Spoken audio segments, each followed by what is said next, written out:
Welcome to the Baseball University of the Blue Ridges, Western North Carolina High School Scout and Streaming Series presented by CamWood Bats. We're live from Waynesville, North Carolina on the campus of Junaluska Elementary School for a Mountain 7 3A conference and rivalry matchup between the Bears of Pisgah High School and the Mountaineers of Tuscola High School. Well, it's brought to you by CamWood Bats. CamWood Bats, a local in Haywood County, but serving baseball and softball players across the nation. As part of our get your game bats, trainers, tees, tutorials, and more, all available for purchase at www.camwoodbats.com. And as part of our partnership with CamWood, be sure to use the coupon code BBUWNC for a 10% discount on all purchases through their website. Big thank you to CamWood Bats for being the premier broadcast sponsor of the Western North Carolina High School Scout and Streaming Series. And we're here in their backyard, Ryan. Yeah, it's one of the best places to watch a baseball game in Western North Carolina. It's a dream of mine to do this broadcast from right field here one day. We'll probably have a lot of explicitives on the broadcast that future date, but it'll be worth it because that's the kind of energy we got here. This is a rivalry that runs very deep, probably 7-8 decades now.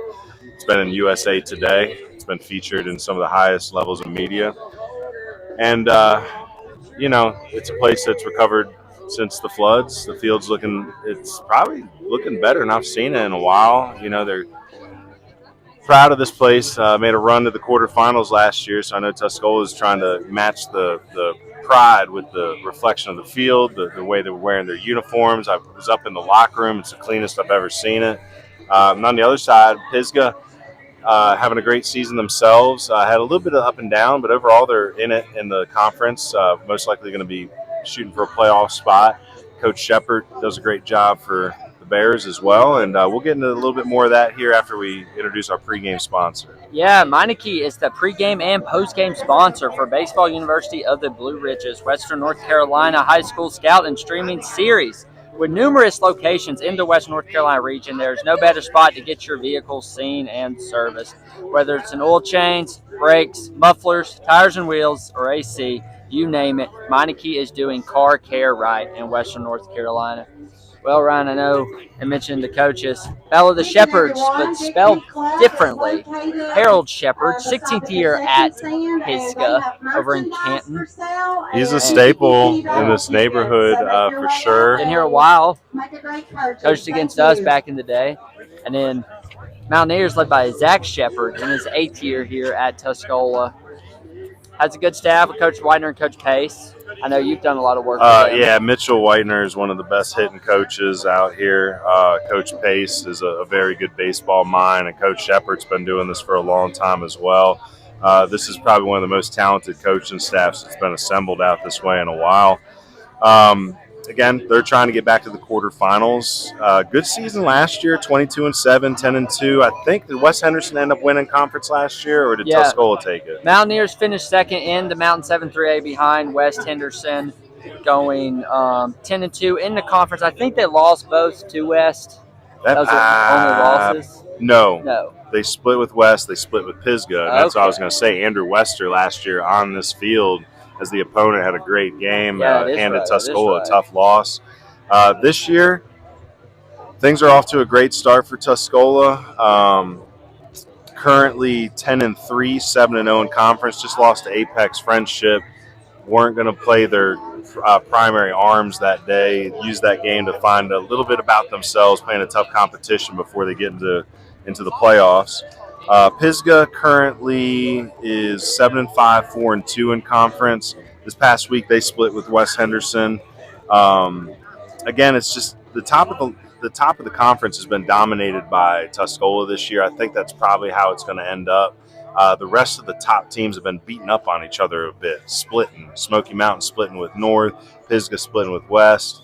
I know West and North Henderson are going to be battling towards the end of the season. So a lot of teams with the opportunity to make the playoffs, but I think Tuscola, if they can win this game today, they'll probably have a chance to win out in the conference. That playoff run for Tuscola last year, they beat Stuart Kramer in the first round, Rockingham County in the second round. And that was an interesting one because in the first round of the playoffs, Pisgah played Rockingham and went something crazy. Like, it was almost like 20 innings, I want to say, and they ended up losing that game 4-3. So we almost had a Haywood County second round game last year. Third round, we were there watching West Henderson. They beat them 7-2. Fourth round beat North Davidson before in the regionals they lost. In the best of 3, they won the first game against East Rowan. Amos Rich on the mound that game, but lost in succession 12-2 and then 6-3. So again, they're hungry to get back to it. Let's see here. Probably a good time to get into the sponsors. Hold that thought. Uh-oh, we got some latency. Gotten some weird latency issues just out of nowhere, man. All right. Keep talking about some baseball while skip over those. Well, give us a second here, folks. We've been trying some new technology out this week, trying to make sure that we can be as efficient as possible, but trying to make sure that we're not running into any latency issues. Now, I will say we got Tuscola Radio up in the press box. I'm not sure if that would be interfering at all. I don't know.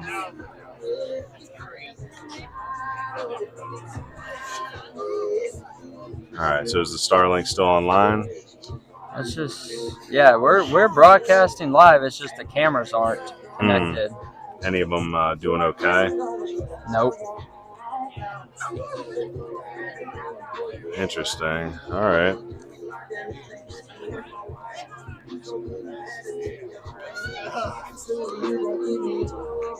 You need me to go try to reset a camera? Let's just try something here.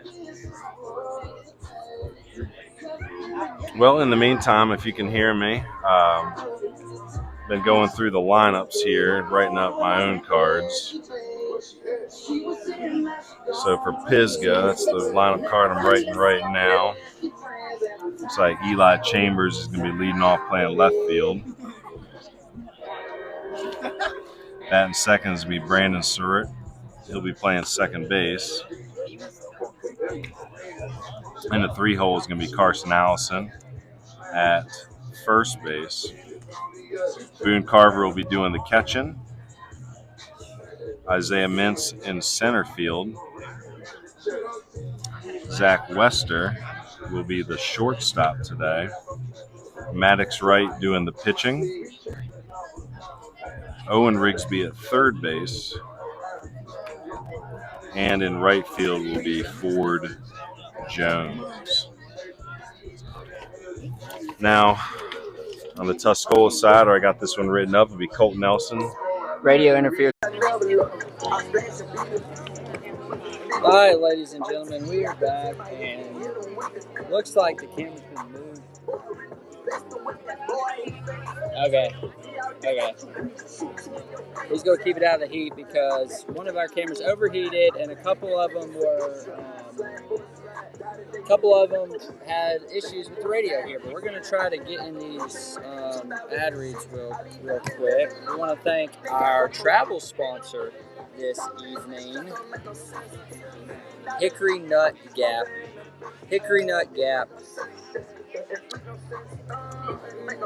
Our travel sponsor, Hickory Nut Gap, helping Baseball University with the travel expenses. Hickory Nut Gap, helping Baseball University with the travel expenses we encounter throughout the spring, including gas, food, and in some cases lodging. A little bit about Hickory Nut Gap. At Hickory Nut Gap, we believe strong communities start with. Yeah. It's working. It shows you if it's flashing, it's not working.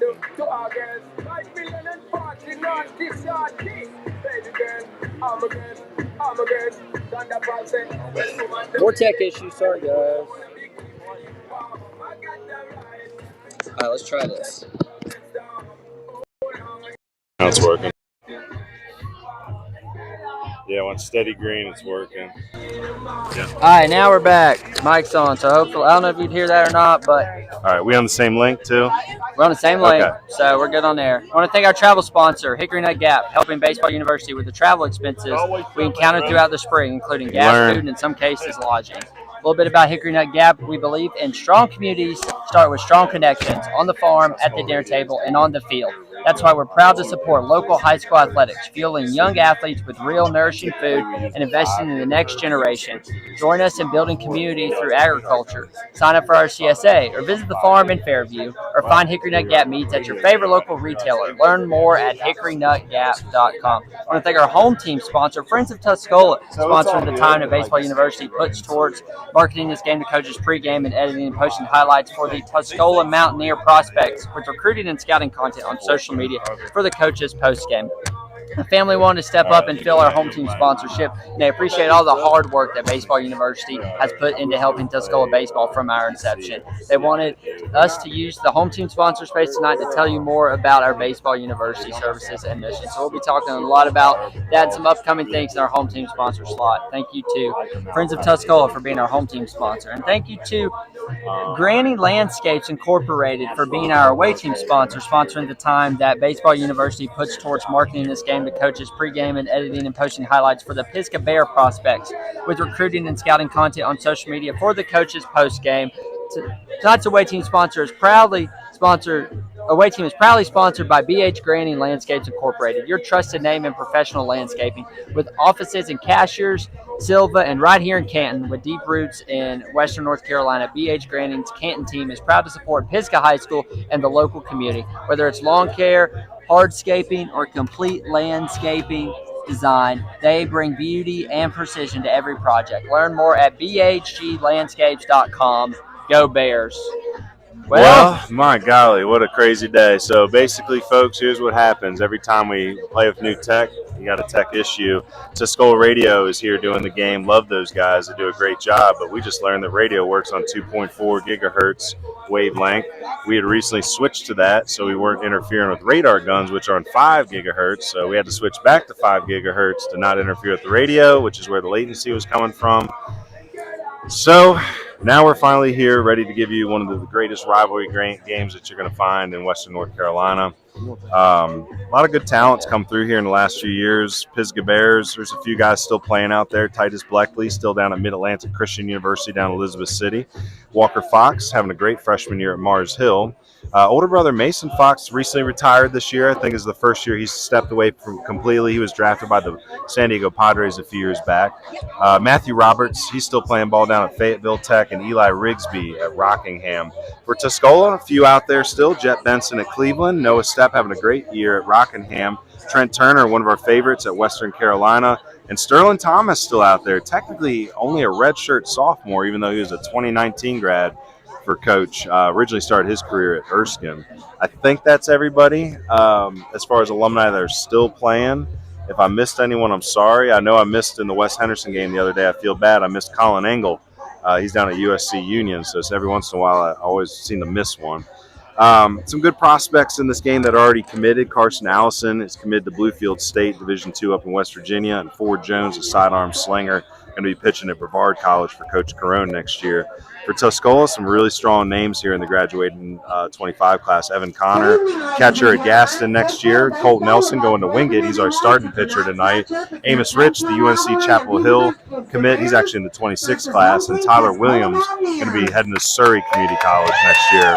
Tuscola, good number of players to watch. Two twins in the 25 group. Riley Schuler at first base tonight. And Zach Schuler still looking for a college home. And Tyler Lindsay, the left-handed pitcher, in the 25 class, still looking for a college home. And then 26 class, you got Mason Harrell and Ian Omsler to take a look at. And Bo West, Jed West's younger brother, in the 27 group. PA announcer, going to go ahead and announce the lineups here. And right before game time, we'll bring up the keys to the game. Shortstop. Number 4, Maddox Wright, pitcher. Number 18, Owen Rickson, third base. And number 1, Ford Jones, right field. Substitutions for the Bears tonight: number 6, Ren Harden, number 9, Dominic Carver, Mason Young, and number 13, Landon Wright. Head coach for the Bears, Harold Shepard, and assistant coaches Jeremy Cagle and Tim Shepard. Now introducing our very own Tuscola Mountaineers starting lineup for tonight. Number 45, senior pitcher Cole Nelson. Number 1, senior center fielder, Tyler Williams. Number 27, senior pitcher, Evan Connor. Number 2, junior right field, Amos Rich. Number 3, sophomore, playing shortstop, Bill West. Number 4, senior first baseman, Riley Schuler. Number 7, junior third baseman, Mason Hill. Number 8, junior left field, Ian Onsworth. And number 13, sophomore, playing second base, Isaiah Hyde. Our substitution for the Mountaineers tonight, number 5, Eli Freeman. Number 6, Jack Jackett. Number 10, Cameron Hall. Number 11, Tyler Lindsay. Number 12, Elijah Hampton. Number 18, Russell Matthews. Number 21, Blake Kirkpatrick. And number 22, Zach Schuler. The Mountaineers head coach, Zach Shepard, and assistant coaches, Patrick Boone, Bradley Price, Billy Shepard, and Mitchell Wagner. Now, we would like to ask everyone able to please stand and remove your hats as we play the national anthem to pay respect for all of those both past and present who have served in the military and sacrificed their lives daily for our freedom.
All right, let's get to those keys to the game. Yeah, Meineke Fleet, keys to the game. What makes Meineke the smart choice for your fleet? Solutions to meet the needs of any fleet, including fleet leasing, self-managed, rental agencies, and more. Meineke is a proud sponsor of the Meineke Fleet. Keys to the game. Well, first key of the game, I just wrote it down, is learn to breathe underwater. Because when your adrenaline's pumping up and you feel like all eyes are on you, because again, it looks like every car in Haywood County is out here tonight. You know, you're put on that spot. Well, that's what it's going to feel like tonight. And you got to operate with that adrenaline pumping. Second key of the game is find and take advantage of a weak spot. You know, for Pisgah, you got Nelson, your key shortstop, moving to the mound. That means everybody else around him is going to move around. Maybe there's somebody out of position with less experience. Always be ready to take that extra base. And then for Pisgah, for Tuscola, Pisgah's pitching is a little thin right now. There's a lot of sophomores in the lineup. It's going to be one of those things where, again, look for those weak spots in the lineup in the defense and take advantage of it. And then lastly, want to be a legend? This is the type of county that takes their baseball very seriously. It's a legendary rivalry, and anyone can be the hero. So carpe diem, seize the day, seize the moment. And if you do something special in this game, they could be talking about you for decades. Well, heading into the top of the first inning, I want to mention our first inning sponsor, Bloom Patch Farm. Bloom Patch Farm's located in Harrisonville. Miss Sumner over there, we didn't get to see her at the Northeast game. Sadly, she was busy working on all the dahlia varieties, spring planting, floral design, everything going on. She's very busy, so please get over there, get with her, get your dahlias, get your VIP cutting, go on a floral tour. I think we should go on a floral tour and maybe film some stuff and maybe put it on here. Well, but all her contact info and social media is on your screen right now, so thank you to her for being our first team sponsor, Bloom Patch Farm. Well, it's a exciting I'm glad that we got all that stuff out of the way. It was a little stressful. We haven't had an easy going this week. I feel like every game has had a little bit of something, and that's just the way it is. So again, looking for that crowdfunding money, looking for that sponsorship money to keep building this thing. We're trying to do Legion season. We'll talk about that a little bit more in the third inning. But a lot of the ball players you see in this game, the best players, are going to be playing Legion post 70 this year, and trying to bring the broadcast over to it. But it's game time. So Eli Chambers is going to be the first one to step in against Colt 45 Nelson. Well, you got your Bears and your away Grays and your Mountaineers and your home Whites, and it looks like it's an MLB game out here. You'd love to see it. I like these Friday night uniforms. It says The Hill across the chest. They got the names of the players on the back.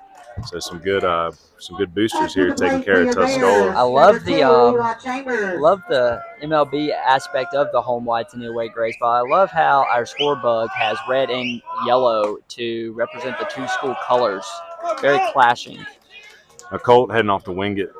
Colt was one of my favorite prospects coming out of the 25 class. Sweet left-handed swing, but I'm telling you, and I've been telling a few of the Wingate guys, expect him to compete for innings on the bump, too. He's been 87 to 89 at times. We'll get some radar on him here, probably second inning. But he's just a competitor. He's got dog in him, and I could see him ending up being a two-way guy at the next level. Swing and a foul off to the right side, and that'll be into the trees. So a lot of potential foul ball victims out there with the vehicles parked across the right side of the field here, first base side. Ground ball up the middle. Bo West makes a nice little pick, sets, throws. That's one out. So that answers one question: is how are the Mountaineers going to look without Nelson at shortstop tonight? So everyone's got to move around and play, not out of position, but definitely the whole carousel when one of your best players goes in the pitch. Been battling the sun for an inning or two here, probably. So we're found out today we're going to have a schedule change for next week. We got to drop our Monday game. Gaston Christian was hosting ACA, but unfortunately we're not going to be able to make that because they rescheduled it to Friday when we're already planning on going back to Madison for the rematch of Jerome Madison. That was such a thriller last season. It was one of our favorite games. So we might be picking up a game here on the schedule. We'll let you know as we move along through the rest of the second half here.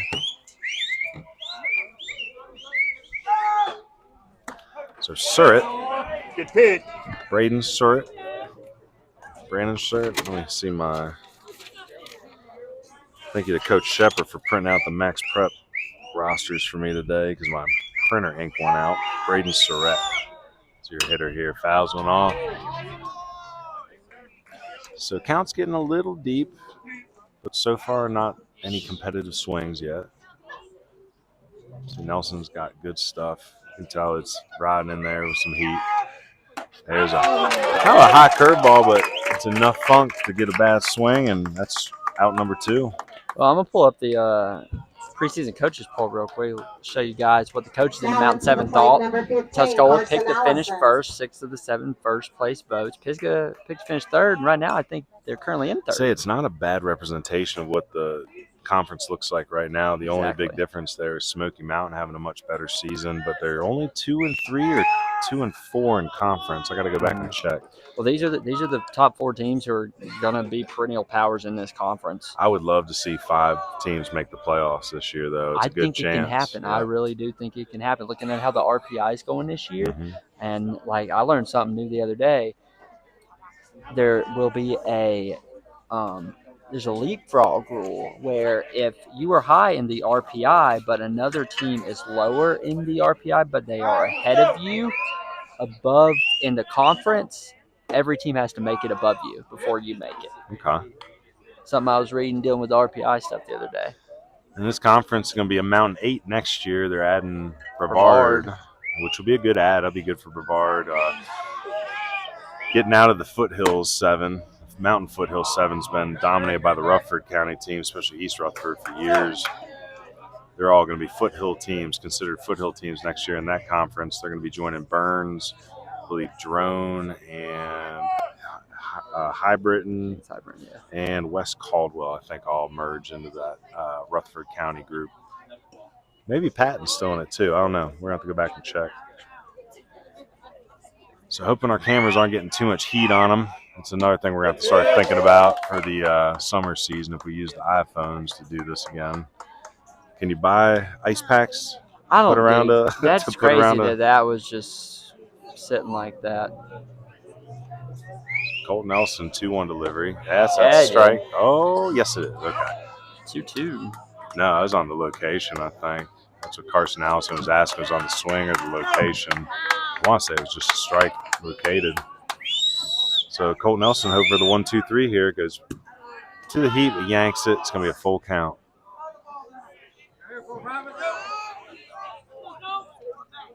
And Connor wants a new ball. Love the halo here. Love the wide halo. Big gold tee right there behind home plate. Beautiful field up in Waynesville. The edges, the cuts, they look real good this year. They worked hard to try to get this field back into playing shape. Swing and a foul tip. The only thing I don't enjoy is the gravel as chat. I'd rather have chat or some kind of red dirt, but just the gravel is kind of, I feel like if you dive on and you scuff yourself up a little bit too much, just not good for balls either. A lot of space back there behind the catchers too. Ball 4, so we're not necessarily going to have that clean inning that we were hoping for, but that's all right. Carson Allison has down the first base again. Carson, good slugger, been working hard on his swing over the last couple seasons. Good defensive first baseman. We'll be playing for Scott Considine at Bluefield State next year. Bluefield State, definitely a university that some of you players need to look into. Not very far from home, only about 2 hours from Charlotte, maybe 2.5 from the mountains. Division II, HBCU, state school. There's Boone Carver, ran to Boone before the game, talking JUCO ball. Still trying to figure out exactly where his head is for baseball next year. Plenty of talent to play somewhere, just deciding if he wants to pursue it. Wants to pursue trades. I think that JUCO route's good for kids that are looking more for a trade or vocation.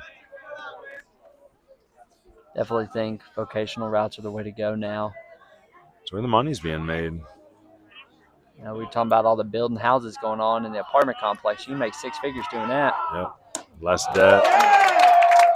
Don't have to pay $40,000 a year for a vocations degree. It's supposed to be a knock. Hey, I made that mistake too. It's all good. Best $40,000 of my life last couple of years. And it's an investment. You know, that's all the kids got to kind of figure out for themselves. He's going to spike that one about 54-footer. It's going to make it all the way back here to the backstop. So Carson Allison's going to move up on the wild pitch. Boone Carver, sorry. Boone Carver finds himself in a 2-2 count, 2 outs. I definitely think vocational way to go. You got Blue Ridge Community College, you got Southwest Community College, AB Tech. Doesn't Haywood have one? Mm-hmm. Haywood Community College. Haywood, Isothermal, McDowell Tech, Southwestern. Now, if they all would have baseball teams. They need to start thinking about it. I actually had a positive conversation with one of the employees at Blue Ridge the other day. I was calling over there for interns, looking for interns, and we started talking baseball, and apparently they did get a new president. So it's time to approach them again. Left? Okay. It's time to approach them again about potentially bringing sports back. It would be a gold mine for revenue as well. You got to think about it. If I was the head coach of Blue Ridge and they had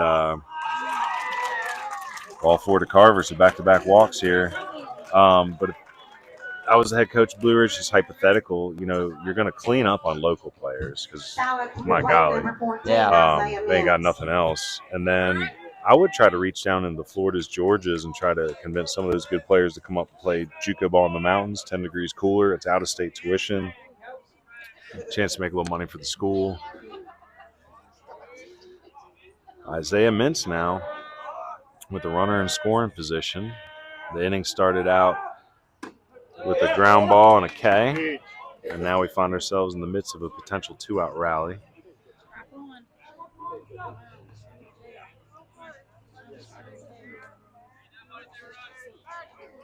Pickoff attempt.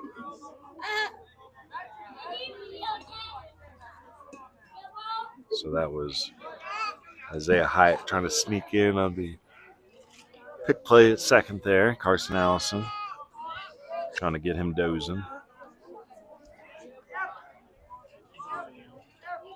0-1 delivery coming. A couple looks by Nelson. Foul ball, 0-2. Is that close? Oh, great. Got my Jeep parked over there by the Pisgah bus. Probably wasn't a perfect spot, but I don't want to drive all the way back. Dad says it's 8 feet away. It's fine. The windshield's cracked anyway. Say John Street set a record for most foul balls retrieved last night. That's not true.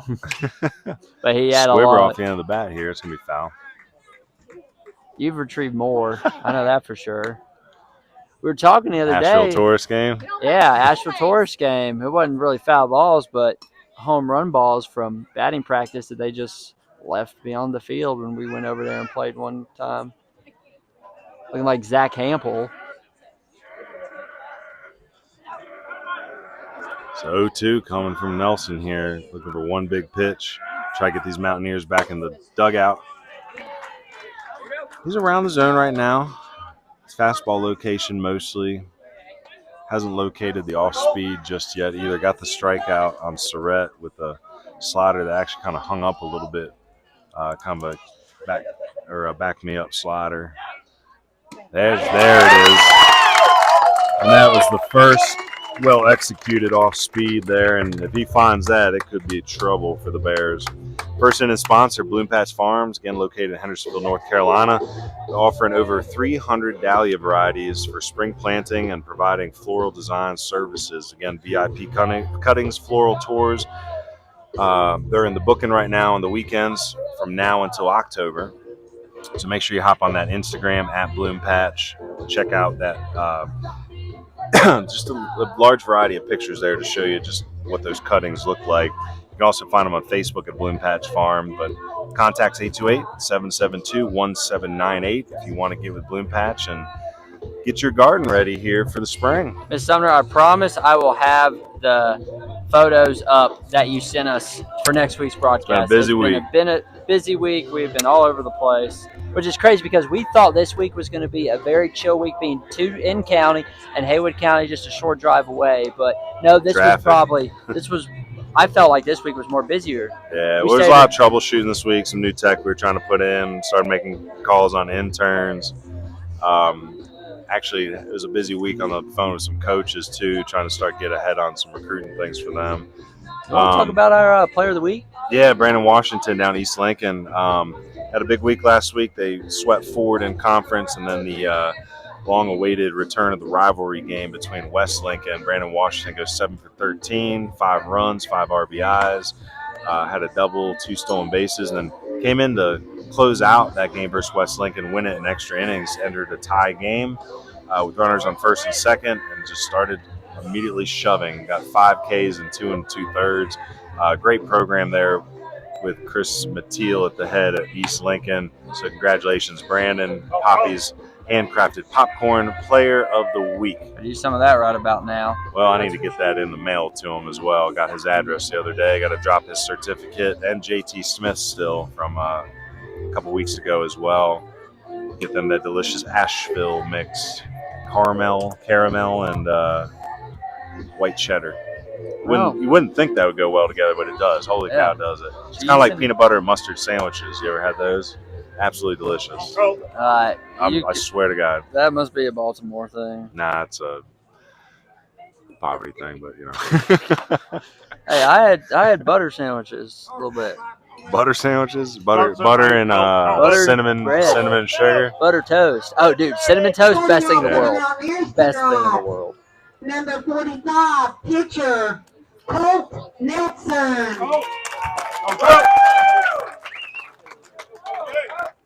Colt Nelson getting his introduction from one of the best PA announcers around. No relation, though, right? Well, start something right here. This rivalry's been going on a very long time. What year you got? I've got for football 1922. Oh Lord, was that Pisgah Haywood, or is that where they called something else back then. Definitely, it was Canton and Waynesville. Or Pisgah, Tuscola is Canton. Not Pisgah and Tuscola. So basically, there's just always been that county divide. Mm-hmm. I mean, I've talked to a lot of Tuscola, Pisgah alumni.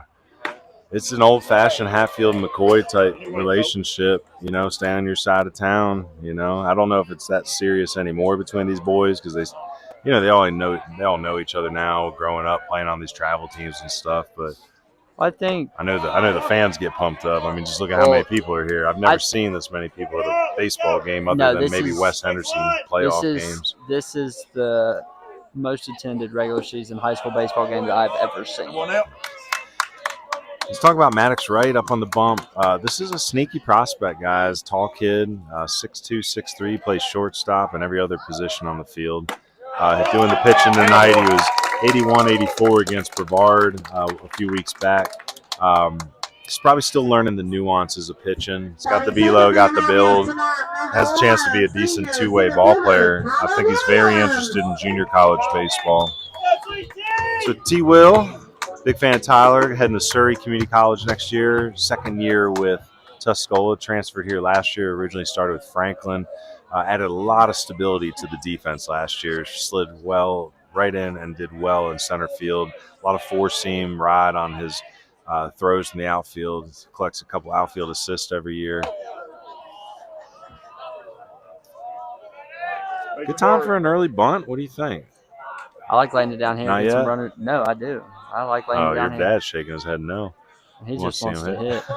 He's one of them young guys that wants to see it. I mean, I'm one of those coaches. I would bunt 3-4 times in a row if I felt it was necessary. I would. Again, I don't have an official number on this, but I'd say throughout this season, well, there you go, folks. It's a sack in the book, so it's 5-3. And that sends Colt Nelson up to second. And again, you just got Murderer's Row coming up now with Evan Connor, Amos Rich, and Bo West. Number 27, pitcher Evan Connor. I saw Evan before the game, always smiling. Told Evan that I really feel that he's made bigger gains than any other ball player in the last season. He is really moving towards an elite level of baseball, doing a great job behind the plate, hitting. That was the big thing last year. Evan found his stroke and became an absolute force at the plate. And he's an OBP machine. Like, he's not going to swing if you don't get it in the zone. Like, he will take walks all day. And right when I say that, it chases one low, but that's all good. That's baseball. Evan heading to Gaston College next year. It's one of the best junior colleges in the country. He's going to have to battle, but I think he's got a chance to earn some innings that freshman year. Finds himself in a quick 0-2 hole here. Now it's time to just shorten up a little bit, try to stay behind one. Looks like Surrett out there is holding Nelson pretty close to the bag. Just try to let the ball get deep here, especially if there's something with spin on it. Let it get deep. Just push it to the right side with that barrel. See if you can get something sneaky through that right 3-5 hole.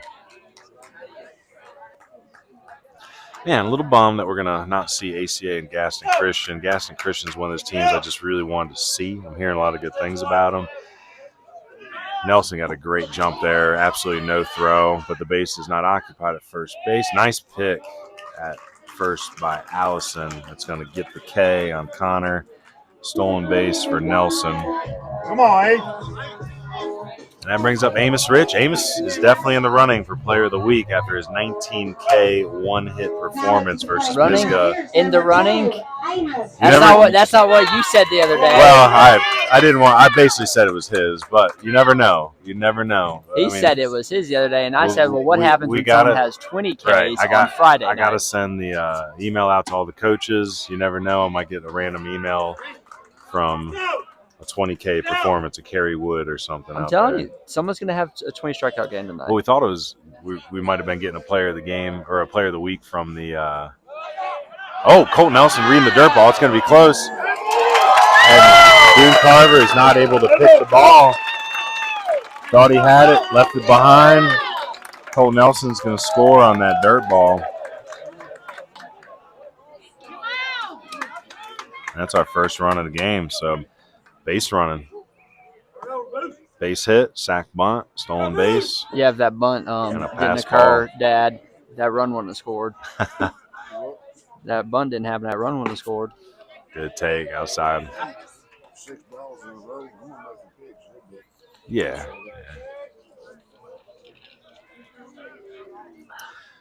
Need to Amos Rich fouls one off here towards the cars. That might. Ooh. Oh, off the tree, off the van. Not too tough though. I was. That van's protected. Say that tree absorbed some of the force there. Swing and off the end of the bat and just over the second baseman's head. You heard it there probably on the audio. Didn't get the barrel, but he's strong enough to flick it out there for a single. Attention, if everyone would please bring any foul balls to the third base dugout, please. If you have any foul balls, please bring them and turn them into the third base dugout. Thank you. All right, with 2 outs and Bo West up with the lefty, might be a good time to try to run here. See if we can get a runner in scoring position.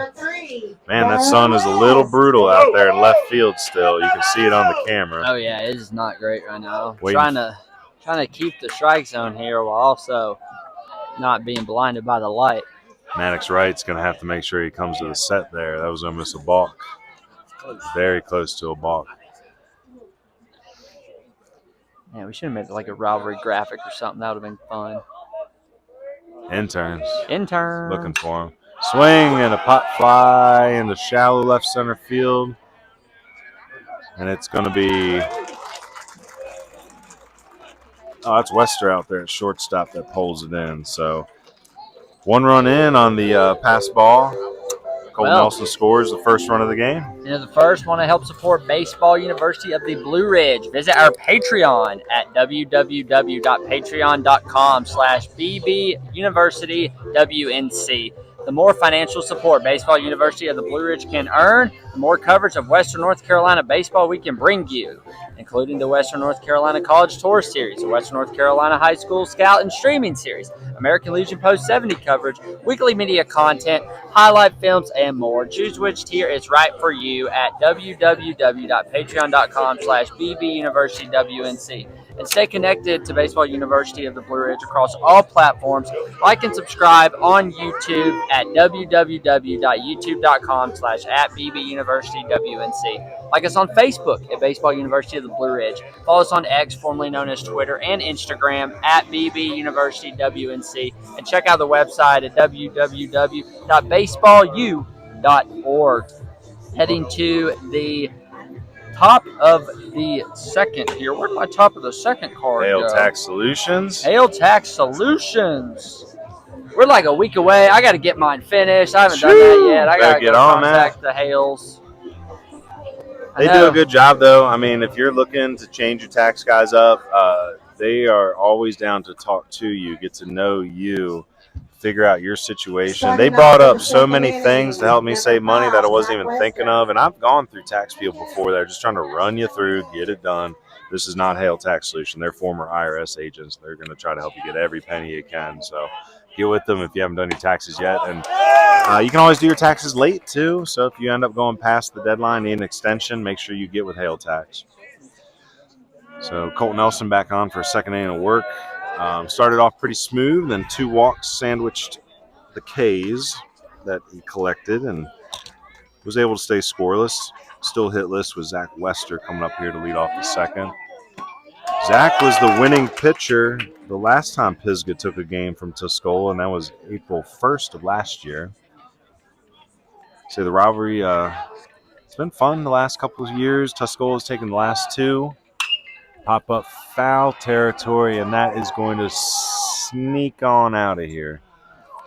Tuscola won on Tuesday 6-1. April 5th last year, Tuscola took it 5-2. 4-3 Pisgah won under Wester on April 1st last year. 2023, they met up twice.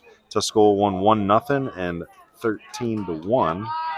And in 2022, Tuscola 14-10, Pisgah 6-5. Strike 3 to Wester there. And Notably, they didn't play that rivalry in 2020 because the season was canceled. In 2021, I think they were out of they were different conferences. Well, that's when the last conference realignment happened, and I think Pisgah was still 2A. Tuscola was in all 3A, Mountain 7, Mountain 8, whatever number of teams it was back then. And so they didn't play for 4 games in a row, which made shame on win. NCHSA for ever doing that. Definitely shame on them.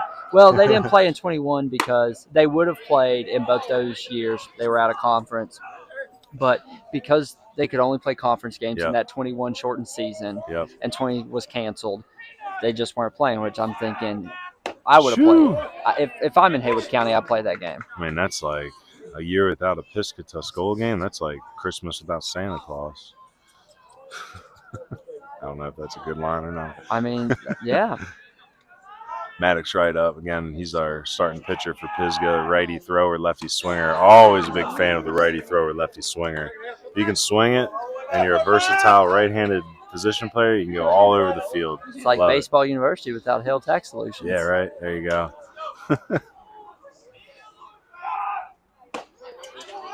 Oh, okay. There's a strike. I was wondering. Just late call. Late call here. But, dude, it'd be like crazy looking at the Pisgah-Tuscola rivalry if we can get some baseball content on the Wikipedia page. What's that baseball cube looking like? Former pros besides Mason Fox? Not on the baseball cube, but there's got to be. There's got to be that we don't know about. There's a lot of good college ball players. Third walk former pros. Nelson. Former pros at Pisgah, not named Mason Fox. Now up to the plate for the Bears, number 18, Owen. Walt Leatherwood back in the day, but that's probably, when's that? Oh, wow. It's a long time ago. Say Owen Rigsby, the plate, older brother Eli at Rockingham Community College. Talk to Owen. He's still up in the air about pursuing college ball. Pretty good pitcher. We'll see what he can do with the stick here. I know his older brother Eli is very well known for swinging the stick. That's a look. In 1922, when the rivalry started, it was Waynesville, Canton, but then there was Bethel, Crusoe. There's a lot of other high schools still in the county, and it didn't really start till '66 when they consolidated into Pisgah and Tuscola. Interesting. And that's when the rivalry really got going. I wonder if there's like a single moment that started it, like somebody from Pisgah stole the quarterback from Tuscola's best gal or something. Someone put a goat on a roof or spray painted a sidewalk or a rock. Like, there's a bunch of stuff mentioned on this. Like, they have their own Wikipedia page for yeah. That's what I'm saying. That, it's big. Oh, yeah. High schools don't have that. Haywood County does. Haywood County Championship. It only has football, though, which is a shame. I wish they would. Whoever keeps up with this, props to you. They're probably at the game right now. I was like, they take every single game seriously when they're playing. I remember the fall league a few years back when Amos Rich was only an 8th grader. He was up playing with the high school teams. And even though it was a fall game, they were throwing their best arms at each other, and it was a walk-off home run by Amos. And that was like my first look at Rich. And even back then, it's like you knew he had a chance to be a special ball player. And it's just that the energy that you have in this county, it can really thrive, push a kid to be the best he can be, Well, look at the parking lot out in the right field, man. Like, not really a parking lot, just a bunch of grass field, but that's the front lawn for the school. So I heard Colt Nelson sent one up into the second row of cars there the other day. I forget who they were playing. It's strike 3. So a lot of walks, a lot of Ks here in the first 2 innings. 4th K for Colt Nelson with 3 walks. Is Colt using a torpedo bat? No. They haven't made it to the aluminum sector yet. I like that meme you showed me the other day with the torpedo bats. We're going to start our own Iron Dome to prevent them. Yeah, the Yankees signed torpedo bat, meaning the Red Sox signed Iron Dome. All right, number 9 hitter Ford Jones, better known for his submarine pitching. He's going to square the bunt here, pulls back. So with 2 outs here. Coming back again with it. Oh. Well, pulled the bunt back, pretended to slash, then bunted. Didn't pull the bunt back, bounced the ball. So the pass ball or the wild pitch allows Maddox Wright to move up into the scoring position. I think that's a design play there, though. I definitely think that is some kind of design play, bunt through it no matter what, and you can see that with he should. Well, how much does Justin King love that play at North? Just don't move. But if you don't offer, if you truly don't offer and you just stand there, it will be a ball. Yeah. But high school umpires don't call that often. Yeah. If you have the bat out there and you're holding it like that and you don't flinch, then it's a not ball. An offer. It is a ball. You have to swing or offer. So that's a tidbit in the rule book that not a lot of people know about. Just like the ball goes foul and then goes fair right before third or first. Swing and a miss. It's a very defensive swing there by Jones. So if I'm Colt Nelson right here, I'm just rearing back and saying hit it, top of the zone. Trying to throw a strike, but trying to throw it probably right above his belt. Say a lot of times when they can't catch up to you, you just got to get right under their hands. Good job by Jones choking up here, just trying to get pushy with it. And that's the best you can hope for there. That was an excellent piece of hitting by Jones. They're going to send right. Here comes a throw. Play at the plate, and he is safe. That was a great piece of hitting by Ford Jones. I wish more young players would see that when they were overmatched, because he was.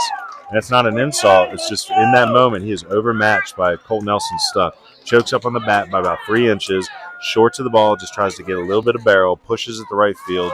He's able to get Maddox right in from second base. So that wild pitch is going to come back to haunt him a little bit. Well.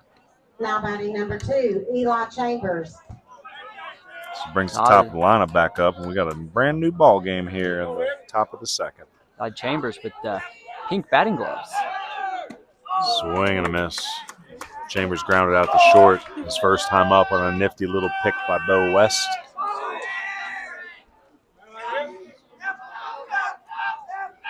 So Pisgah dugout getting a little chirpy.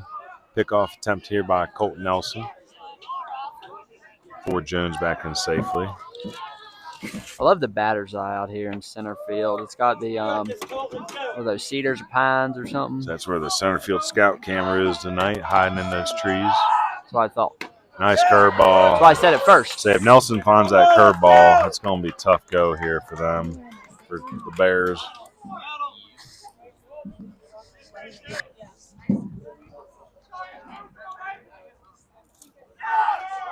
Ooh. There it goes. Gunned. Oh. So Ford Jones steals second. Ball bounces past the middle infielders, but no damage. Pisgah's running a lot more the last few years compared to what they used to do at their height of, 2010 through 2015 or so, when they were probably the most dominant in their history. Back then they just raked, but now they're putting the ball in play. Swings, get the runner over, and score them around. Here's a second ground ball to Bo West from Chambers, throws across, and that's out number 3. So 6-3 in the book twice for Chambers. Again, thank you to our second inning sponsor. Again, with tax season in full swing, you're going to want to give Hail Tax Solutions International a call at 828-435-6082 to return your schedule. Maybe you need an extension. Maybe you need bookkeeping services. Maybe you need consulting. They can even be a representation on a state or federal audit. They've been in business since 1997, which is a pretty dang long time. And as former IRS agents, they understand the tax system's complexities better than anybody. So get with Hail Tax Solutions today, and with your tax return, you're going to hit it out of the park. It's like Colt Nelson did in the third row you were talking about. He's got a good swing. It's just a matter of a lot of these kids, they're so good at baseball as far as the tools go, but they don't realize they're about to run into a bunch of 22-year-olds at the next level. So a lot of your tools, they're good enough to get you to the next level, but now you got to learn how to use them. And Colt's going to have a chance to be pretty dang solid. Upset alert. Hendersonville 7-6 over Brevard tonight. Again, Hendersonville's got some decent ball players. Ethan Milner, good pitcher. Aiden Burlett, Martise Mills. Avery defeats Rosman 13-8. Swain defeats Andrews 6-1. The 1As are getting done early. But no, Hendersonville ain't bad. Will Bolyard, good ball player too. Apex Friendship goes down. Oh, atta boy, AC Reynolds. Now, granted, Apex Friendship, this was their only games this week, so they may have been run through all their pitching. But Apex Friendship came up here and whooped Asheville, whooped Tuscola. So AC Reynolds getting hot. AC Reynolds might make a return to the Mountain 10 this week. Again, I know they got the talent. We'll see what the BBU Plus thinks versus. We'll have to pull up those Mountain 10 and Foothills 10 here in a little while. talk about our power rankings and our analytic model. It's going to be Riley Schuler, Mason Harrell, and Ian Omsler here in the second. Riley, very complete ball player. He's got to get stronger, but boy can do just about anything for you in the field. He's slid into the first base spot for Tuscola, but he's actually versatile enough to play all the outfield positions, second, third base. Good leadership potential. Played for me at Christ School. When he came back here to Tuscola with his brother Zach, he lost the reclass status, so 2025s. Still looking for a place to play at the next level. Got some options in front of them. Riley is one of those guys that has a great swing foundation. As he gets stronger, I think he can perform at the college level. Swing and a miss. Nice mix here by Maddox Wright.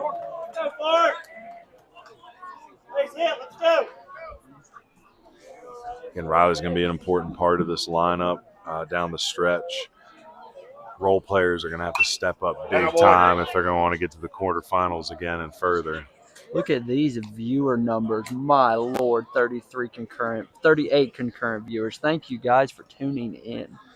Hey, thanks for sticking with us through the pregame. Again, Tuscola Radio also doing the game tonight. We love those guys. They do a great job. But we found out that Starlink on a 2.4 wave is not going to be compatible with the radio shooting the same wave, so we're back on the 5G tonight. A good tidbit of knowledge. Wish we wouldn't have known that pregame. Yeah, but I think our loyal viewers are learning more about Starlink than they ever wanted to. It's a crash course in high school baseball in the mountains of Western North Carolina and a crash course in Starlink. Well, Elon's got a pretty interesting invention there, but we probably need to doge ourselves a bit on the tech because, again, looking for interns because I think we're doing well, but I'm sure there's things we can be doing better to avoid some of this in the future. So, like I've talked about before, I took a few computer science classes and know a little bit about it, but I need a tech guru. I need a techie. Oh, yeah. Right someone here that I can bounce off. Someone that lives and breathes it. Big swing there from number 4. But made calls this week to the following colleges because they have film or broadcasting or communications type degrees, but talked to Blue Ridge Community College. So if you're listening and you're a Blue Ridge student or know someone there that's studying film or broadcasting, we're put our stuff into Blue Ridge.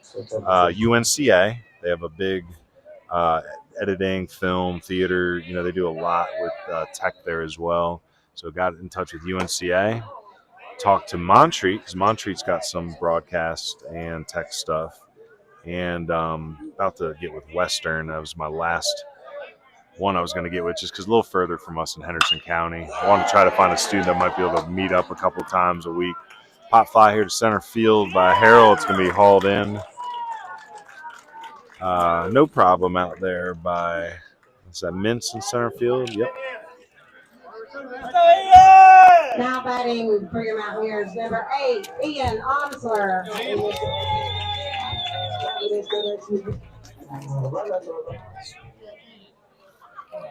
Go!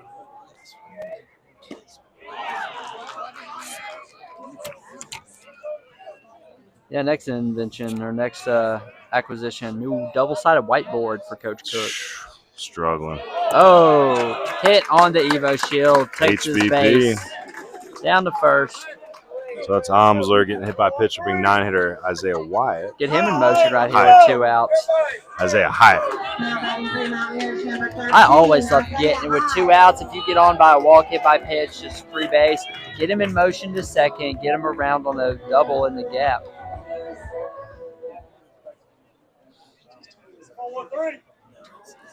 Love Hyatt's walk-up song. Megan Maroney, UGA grad.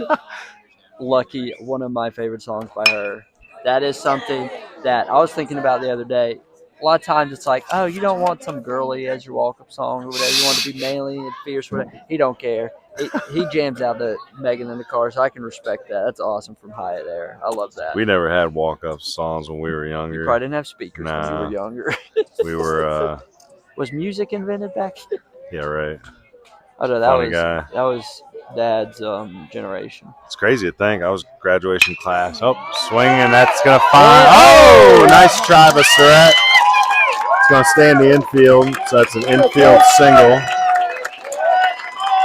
Little 2-out rally brewing here for the Mountaineers with Colt Nelson coming up to the plate. See if he can send one into the third row of the cars again. Yeah, I love the last name on the jerseys. So much easier. So much easier to look at. I also don't have a spotter sheet with me, so that's something that I want to create, but that's been tough. There they are. Little conference here from Wright and Carver. You need to read your hand. I don't know what letter that is. Some hieroglyphics. If you wouldn't have known any better, you'd think I was a doctor with my handwriting. If you paid $40,000 for an education, you better be a doctor. Dude, I felt so bad for my students. I was an English teacher for 10 years, and just a lot of interactive, like whiteboard, chalkboard stuff, just a lot of free range critical thinking stuff, and they never knew what the heck I was writing up on that board. I had the worst handwriting ever. Right. Takes it 58 feet. Ball one. I say with 2 outs here, you got to go after Colt Nelson. I know there's runners on base, but it doesn't get any easier with Williams, Connor, and Rich coming up behind them. Yeah, you know what? We need to be able to see the live game changer. If I could see that alongside all this stuff, that would work perfectly. So 1-0 count. If I'm right, I'm trying to spin a lot here. I'm trying to backdoor, see if I can get a swing from Nelson, maybe get under one and pop it up the left field, just getting on his front foot a little bit. You're rolling over or popping up. That's what you want to see here. Yep. I was going to say, I think that's the way to go. Just try to now pitch to contact, but with your spinners. Ooh, 1-1 count. I had that 2-0. Nah, that was a strike. That was a nice backdoor. Tying up me. Nice. That same spot. It should be a strike. Yep. See, Maddox right on the same wavelength as Coach Cook. Now, this is where you're tempted to go back to your heat. I do the same dang pitch. Maybe bury it. Over to the 5-6 hole. Brown comes the runner. Mountaineers take the lead 2-1. Big backside drive by Cole Nelson through the 5-6 hole. So that's Amsler coming around from second base, high and all the way to third because runners were in motion. I want to see that pitch selection. Did he go back to it? I think it went to the fastball, didn't he? I think he kept it up, and he just poked it. I think if you're going to throw a fastball there, it cannot be one in the zone at all. That has to be up by his chest, even the eyeballs even, because that would set up your next pitch to come back to the slider curveball. I don't like the idea of going to the fastball there. Should have stuck with the off-speed. Tyler Williams now with a chance to push the lead ahead a little bit further. Nelson goes, throw through. Oh, here he comes. Play at home. Nice and he gets play. It. First and third defense has been picking up the last couple games. I love seeing them throw through. Love how they faked the catch a second on the cut play. It's about time we saw some better first and third defense there. So caught stealing at home plate is Isaiah Hyatt. It's going to go 2-6-2 on that. Well, thank you to our premier broadcast sponsor. That's a stolen base for Colt sponsor. Nelson, too, right? Yes, it is. Second base, okay. Thank you to our premier broadcast sponsor, CamWood Bats, located right here in Haywood County, but serving baseball and softball players across the nation. Get your game bats, trainers, tees, tutorials, and more, all available for purchase at www.camwoodbats.com. And as part of our partnership, use that coupon code BBUWNC for a 10% discount on all purchases through their website. And we want to thank our travel sponsor this evening, Hickory Nut Gap. A little bit about Hickory Nut Gap. They believe in strong communities, starting with strong connections on the farm, at the dinner table, and on the field. That's why we're proud to support local high school athletics, fueling young athletes with real, nourishing food and investing in the next generation. Join us in building community through agriculture and sign up for our CSA or come visit the farm in Fairview. Find Hickory Nut Gap meats at your favorite local retailer and learn more online at hickorynutgap.com. Head to the top of the third inning, brought to you by American Legion Post 70. We got tryouts coming up this Sunday at Asheville High School, rain or shine. Saw them tweet that, I think it was yesterday. Yeah. If it rains, be there. They're going to have a sign-up sheet. They're going to go through it. I think they're going to You got to attend at least one tryout, but man, we got some dogs coming this year, and I want to see more underclassmen trying to make the team. We're going to try to hopefully broadcast the games as well. We're trying to work on some sponsorship packages right now and find some businesses to get behind us. Try to make American Legion a recruiting tool again. Again, a lot of our guys playing are committed, but the underclassmen are going to play are going to have that advantage of being seen by college coaches that are checking in on their commits. That's the advantage these guys are getting right now. College coaches tuning in. I know a lot are playing some games probably at this moment. Beautiful. This is one they'll probably catch on the replay. Just posted on Twitter again an update for the score, trying to draw a few more viewers in. If you're watching at home, like send this link out to your friends. Like, let's get some viewership here. Ground ball to second, swooped up and thrown across by Hyatt. It's 1 out. So Surratt. Got to figure out how to say that one of these days. But that's the first retired here. Bring Carson Allison up. He reached on a walk his first time up.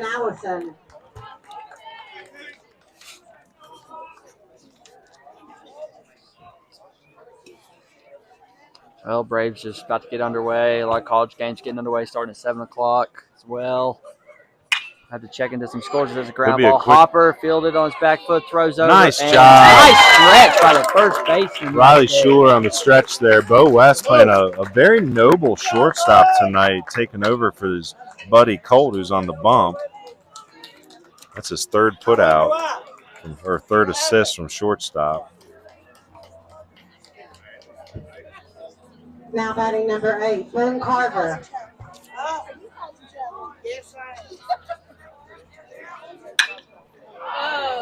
Oh, boy. So Boone Carver puts one up to right field. Oh, and it's over the head of Amos Rich out there in right field. Oh, and they're going to throw him out at second base. So outfield assist by Amos Rich. So ball turned him around a little bit out there. Boone Carver gave it a ride. Amos Rich gets turned around a little bit. Ball falls, picks it up. We all know he's got a cannon. Whips it in second base. So a single for Carver officially, but it's going to be a 9-6 put out at second base. Nice job by Amos Rich. So again, American Legion tryouts coming up this Sunday at Asheville High School. Beautiful baseball field at Asheville. Home games are going to be at West Henderson, but again, tryout at Asheville this Sunday. Have to attend if you want to play Legion ball. Follow their Facebook, follow their Twitter, Post 70 American Legion. And again, it's not just baseball, guys. If you're a veteran out there listening and you live in the Western North Carolina region, think about joining Asheville Post 70. They need more membership. They do a great job. All those guys down there we know very well. Mr. Rochester, Mr. Fisk. Met their chaplain the other day, whose name is eluding me at the moment. But great humans, and we need you to support American Legion, not only the baseball, but just American Legion in general. Big fans of American Legion baseball. We appreciate their sponsorship. And again, you were talking about the rivalry starting back in 1929, I think. I think American Legion baseball started in 1928. So just again, baseball just runs congruent to American history. You know what I'm saying? It's just a beautiful game. Well, Yeah, we said earlier, talk about our power rankings. Mountain 10 this week will get shaken up, but right now, coming into this game, this is a top 6 matchup in the mountains, baby. Oh, yeah. This is Haywood County. This is the big rivalry. Well, again, next week, TC and Tuscola face off, and that's going to be a heck of a game. I wish we could go, but unfortunately it's in Buncombe County. I want to see some movement there. Yeah, but here's the deal. TC is our hands-down number 1. I know Hunter's BBU Plus loves East Rutherford. East Rutherford, baby. Again, TC's won back-to-back state championships. Their only losses came in national tournaments against nationally ranked teams. Asheville Times, Citizen Times put Tuscola as their number 1 this week. Love Tuscola. Want to see them be number 1, but they're not going to earn that number 1 until they beat TC. So, again, I like the power rankings right now. They're definitely getting shook up, but TC will be at our number 1 until otherwise spoken. Now, maybe Irwin beats them tonight. Irwin did it was a huge upset last year. Irwin beat Tuscola, I think, for the first time since like the early 2000s, maybe the 90s. So it's possible. Could still be some shakeup, but it's all in Irwin's hands right now. So Tyler Williams up. He was at the plate to end the last inning with the caught stealing. He's going to strike out to start the third here. Let's go! Now up to play number 2, Amos Rich. I'm sorry, number 27, Evan Connor. You can see the camera right now shaking because it's right underneath the speaker, but that's cool. That's, you know, it's high. That was the best place we could get it with the magnetic fence gripper today, so it's bumping with the speaker for sure. There goes his immaculate inning. Man, I was bummed today. We broke one of those magnet speakers already, or magnet grippers already. So again, if you're out there listening, could use some more crowdfunding money and some sponsorship stuff for Legion. Still trying to perfect our tech and gear, but we promise. I've been very transparent on a lot of the sponsorship, and I would say crowdfunding, but we technically have not received a crowdfunding dollar yet this year. So maybe we can count that for Friends of Tuscola tonight. Again, I had a little trouble finding a home team sponsor, so one of the families for Tuscola stepped up to sponsor us tonight, and they wanted us to use that spot to talk about our business a little bit. So when we get to the home team sponsor later today in the game, we'll talk a little bit about our prospect filming coming up at Mars Hill. And I think what did I say, June 4th? I think that's it. Yeah, we'll pull that up here once I Evan Connor here. Say 2-2. Say Maddox Wright pitching pretty well. Again, currently down 1 run.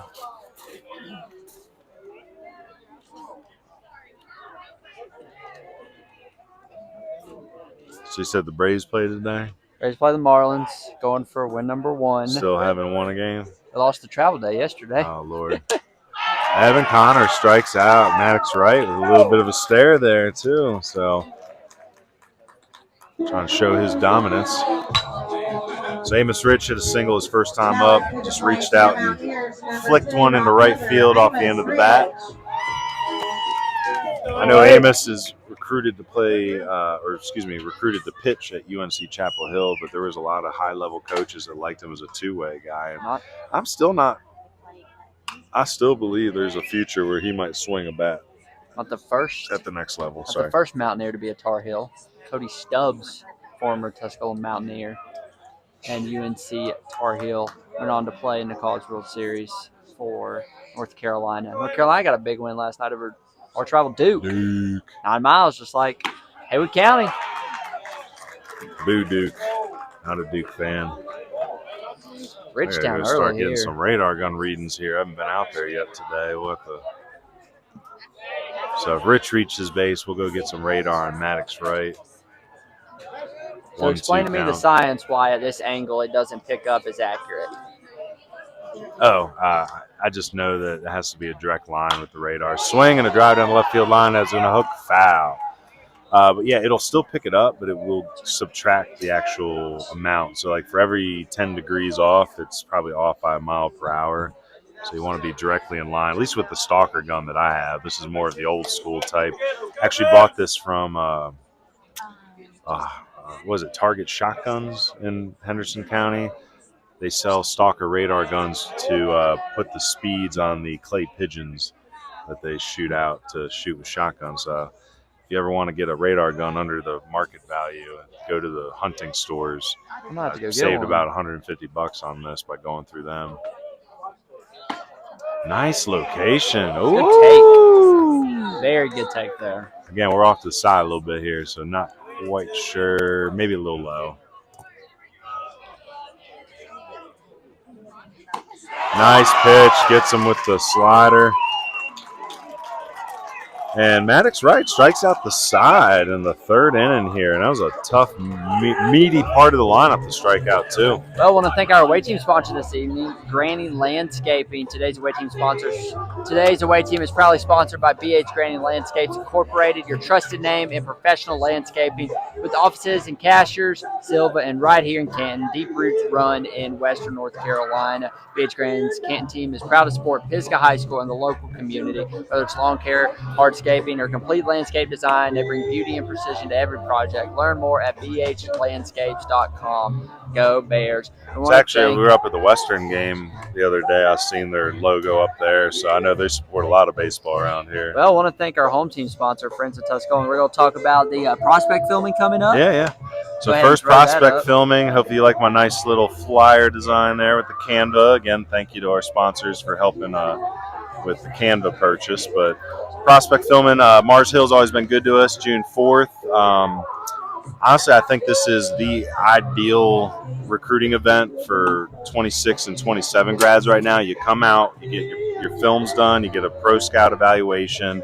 I'm going to have Western, Milligan, Concord, Mars Hill, Brevard, Cleveland, and there's going to be a few other schools that will be attending. Myself, again, I have a scouting background professionally, and we all get our heads together, try to give you an accurate college projection, and to help you start your college recruiting journey from there. So if you have questions, call us to reserve your spot, 26s and 27s, and select 28s. Probably that Duncan Carver kid we saw last night for Reynolds will be getting an invite.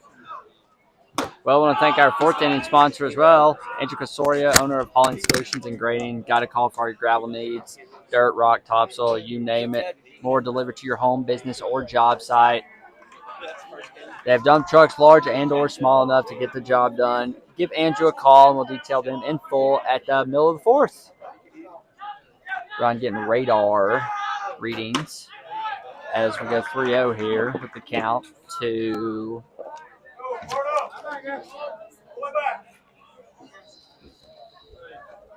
I don't have a roster in front of me.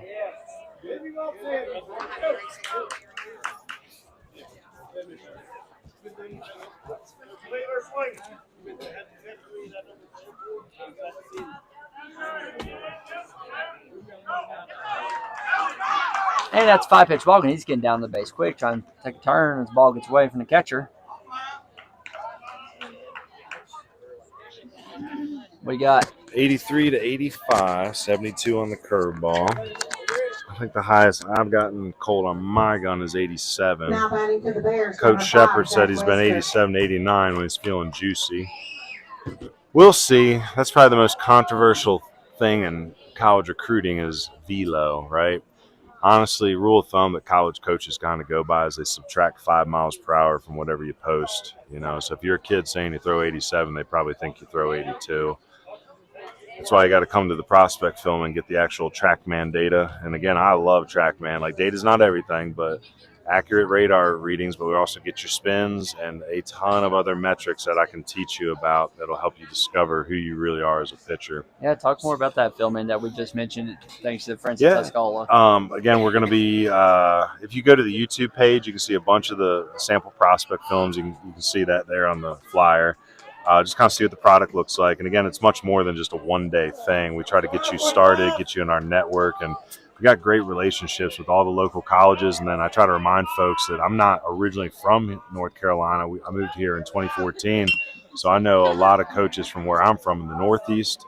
I played my ball in the Midwest at Ohio Northern, family from up north, you know, so I've reached out to a lot of schools outside of our region, especially east of the Mississippi, and just want to try to put you in contact with the right schools, try to find a good cost for you, and just take the sensationalism out of it. Just get to the point and help it, you know, just cut dry to the point. Where do we need to be looking based on what's important to you and your family? And being realistic. Good friend of mine, Wes Plemons, he's the new head coach at Smoky Mountain, nicknamed me the D1 killer a couple years ago because I'm usually the guy in town is the first one to tell a kid he's probably not going D1 in this market. So sorry, kids. Come to me if you want me to destroy your dreams. Nah, just kidding. It's honestly, it's so much good baseball out there. It's just you got to find the right spot for you. Oh, takes it all the way to first there. So didn't step on second? Didn't step on second. So Wester retired 6-3. So leadoff walk by Mintz. Yeah. Wester grounds out. Looked like was he running on the play? Okay, so that kept him out of the double play. Huh? You had time still? Yeah, he had plenty of time. Well, it's a young man out there. He's sophomore, Bo West. Sometimes those athletes still got to get the nuances down, the baseball IQ. You know, Bo's a heck of an athlete. Older brother Jeb is quarterback at Campbell, I think, now. Does that sound right? Yes. And Bo, I know, loves football as well. Plenty good to play baseball at the next level. We'll see what he chooses. He'll definitely be a young man we're calling for the prospect filming. Maddox Wright here came to our prospect filming in November, had a great showing, got on the radar of a few junior colleges that day. And I know that he's been one that's been coming up in a lot of conversations. You can see the body. You can see how he's pitching tonight. Plays a lot of positions for a tall, lanky ball player. Looked good in the outfield last year when we saw him in the East Henderson game. I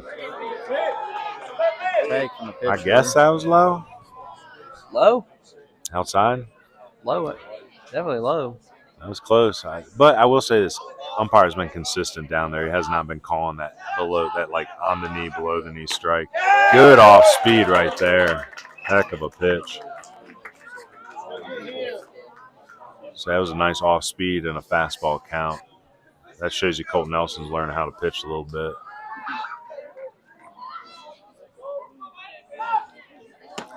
Went right back to it. Great pitch. 2 down now here, and I'll bring Owen Rigsby up. Again, I know how they're tracking pitches in that dugout. I worked with Coach Whitener. I know how we track every single pitch. We know what we want to do. It's a game of chess in that dugout. It's some of the smartest coaches in both these dugouts, I will say. But I know that if you pay attention to the sequences you're throwing throughout the game, you have a good, open, communicative relationship with your catcher. It's so much fun being a coach in that dugout when you, the pitcher, and the catcher are all on the same page, calling them pitches. Swing and a miss, and Cole Nelson's found his spinner. That's not good news for the Bears. What do you think? Go right back to it?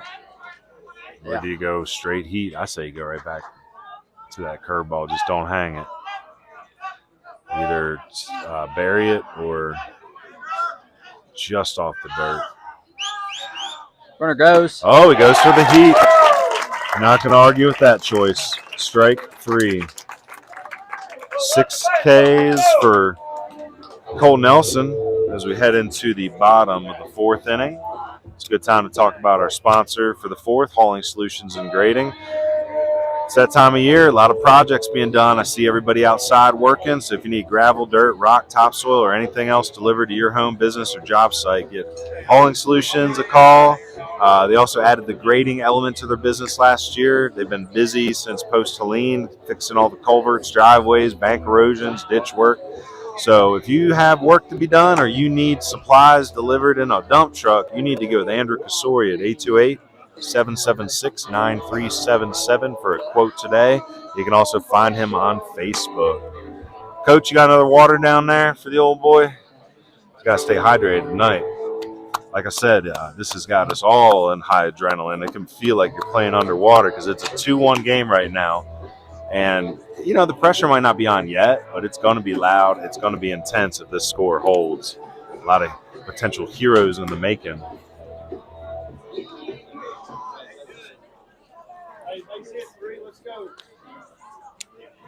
So Bo West going to lead off the 4th here. Maddox Wright coming fresh off an inning where he struck out the side. Alexander Central got a dub, 3-0 over Ashe County. Good win for them. Ashe is a good ball club. We'll see them in a couple weeks versus Watauga. Is that Bandy's game tonight? Maiden? Ooh, that's a good rivalry game. RS hosting Patton. Creston South Point, game 2 of that series. West Lincoln, Newton Conover. A lot of good games. We're getting to that point. Man, I wish they could control some of the conference scheduling. We can get rivalry week almost all the teams. We tried to schedule a good bit of them. Again, we're going to do flex games next year to try to hit on some late season games that maybe we didn't plan for that are very important to a conference title or something along those lines. Nice little pitcher's duel here, 2-1. 5 Ks for Wright through 3, 6 through 4 for Nelson.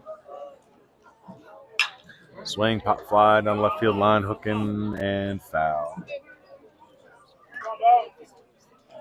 So a lot of faces popping up over the windscreen out there in the outfield. You got cars parked up all the way to left center field near the scoreboard. Like Junaluska. I was botching this How name. do you pronounce the thing that goats eat? The kudzu. Someone tell him it's not kudzu. Kudzu. How do you pronounce the mountain range we're in? Appalachian. There you go. South Iredell. Got that one down now. Iredell County. What did you think it was? Iredell. And then what else I get right the other day? Lester. Oh, that no one ever pronounced Lester, Leicester. I don't know. Leicester. I pronounce it what the carpet sales commercial on WLOS says. What do they say? Lester Carpet Sales. Yeah.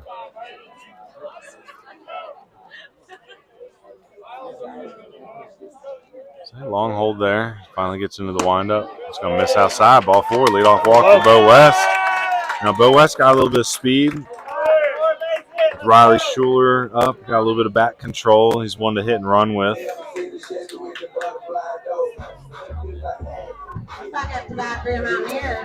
And honestly, heading into the bottom of the lineup here, I would maybe try a hit and run, see if you can get something going here. Maybe at least a straight steal if you think you know what pitch is coming. Say Boone Carver's got a cannon. He's a good catcher, good backstop back there. So where's a bunt, foul tip.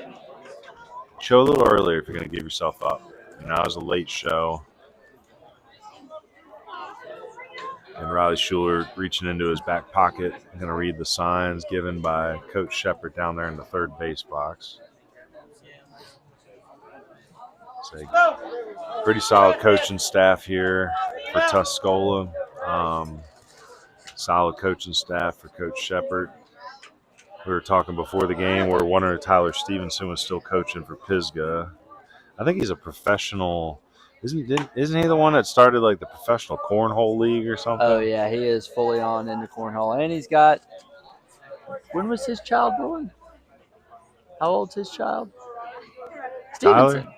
Let's go. Kind of new dad. Don't want to say new dad. Novice dad. It's fun to see. Squares again. There's a bunt. Nice bunt down third base line. Picked up by Rigsby. Oh, he's going to bounce at the Carson's house. And Bo West going to try to make the whole journey, and he does. It's a big E6 there. Or E5, sorry. That's going to be a two-base error, allowing Bo West to come all the way around on the E5, so no RBI or nothing. Count as a sack still? I still think it goes into the books as a sack bunt, so won't count as an AB, but the E5 throwing error is what lets West come all the way around the score. Unfortunate. 2-1 game, now 3-1. Ball score or run scored on a pass ball. I'm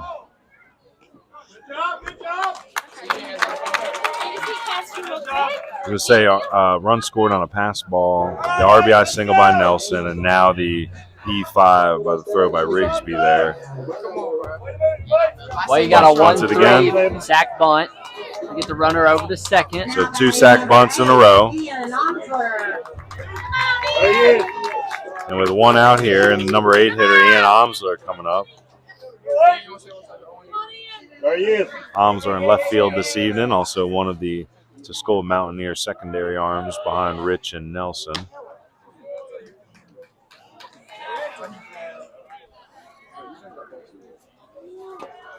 Strike 1 there by Omsler. Honestly, bunt again. So he got Hyatt up in the 9-hole. He singled his first time. Swinging here. Rolls it to Wester. Throws it hard across the diamond. Wester's got a good arm himself, and that's a 6-3. So that sends Schuler all the way over to third base. So Hyatt up with 2 outs. Had the single his first AB. Ended up getting thrown out on the front end of a double steal, back end. So throw went down the second on the Colt Nelson steal. Wester threw it back home to get Hyatt trying to sneak in at home in the second inning. That was the third and final out. 13, Isaiah Hyatt. So Hyatt ahead here 1-0.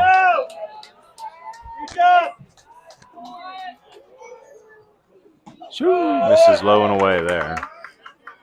See, I don't know how y'all feel about it, but I'm glad he's going from the stretch with a runner on third. I know it's tempting to go from the windup, but you just let those guys get that big secondary lead. Look at the backstop here. You know, you just want to try to keep them tight at the third base side there. I like them tight, especially because the third baseman's having to play up a little bit. So keep in them line close. with the bag. Nice pitch. Nice job by Carver there to block up. So Carver going to have to be big here if they go back to that pitch. So they got to go get some velos on Maddox right still. I haven't snuck back there for him. Swing and a drive. Hyatt with another single. That's going to score Schuler.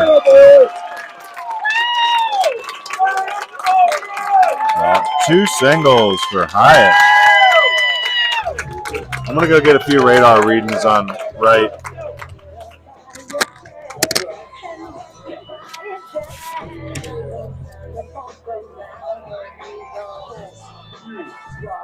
Second for the Pisgha Mountaineers, number 45, Colt Nelson. Colt Nelson back up for Tuscola.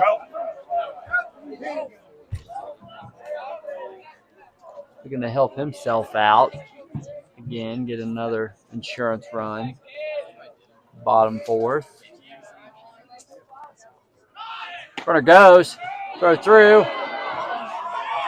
And he guns him out at second base. Big throw from Carver there for the Bears to get the final out of the fourth inning. I don't think that helps. He gets one reading on it. What do you get? Oh, it was a curveball. So he ran on a 68-mile-per-hour curveball. So nice job by Carver to be able to get the bang-bang throw there. So let me mark that in the book.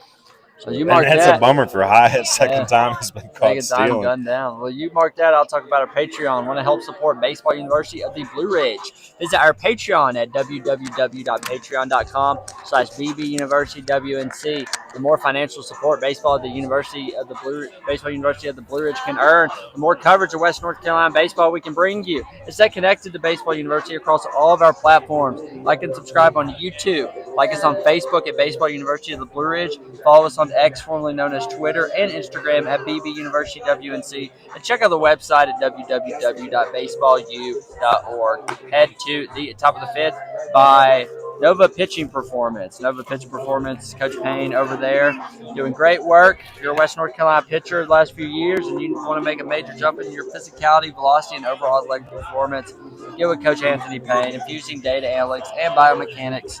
New school data, old school grit, that's Nova Pitching.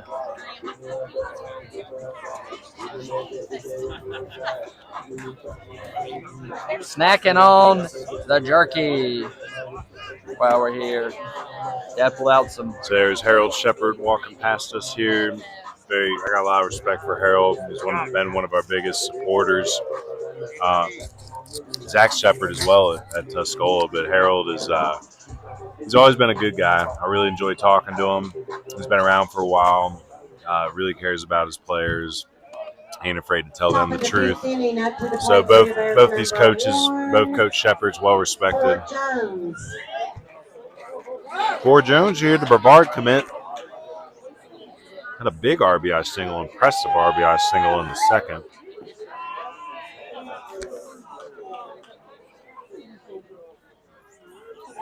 Say Ford, a sidearm nation slinger. Drop down real low. Has a lot of spin on it too. I think if he can get stronger at the next level, he might be able to get up into the 80s with that submarine.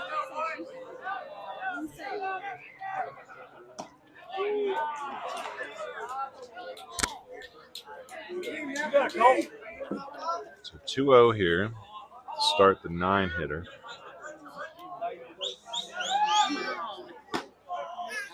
Say Nelson gave up the RBI single to Ford Jones there in the second. Been quiet since. Here we are in the 5th now. And heading to Brevard College is Ford Jones. I was really impressed with Brevard the other day. Went up to watch them play a doubleheader against NC Wesleyan. NC Wesleyan, a well-coached team, Coach Clifton. But Vinny Carone and the Brevard Tornadoes swept the series, I believe. And they just looked really strong. I mean, they were hitting balls over the fence, taking extra bases. Defense looked good. Not sure where that pitch was. I think everybody, a little in? I don't know. Say Ford Jones has new life here, 3-2. Let's see if Colton Nelson can finish him off. Takes a while to get the sign. See if Ford Jones calls timeout here. Colton Nelson might be playing with his head. He's going to go ahead and deliver after a long standoff, and he bounces it. So that's ball 4. I'm going to go get a couple more radar gun readings on Colton Nelson. I don't know if you saw that, but it looked like strike 3. I did not see that one. I just got back from the car. No numbers here for Pisgah. Batting number 2, Eli Chambers. Chambers up for the Bears. Got a runner on first.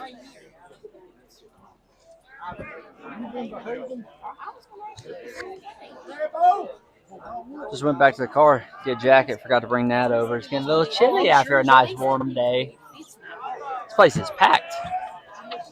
A lot of people here. I think if you're in Haywood County and you're breathing, you're at Lake Junaluska Elementary School watching Bears take on the Mountaineers.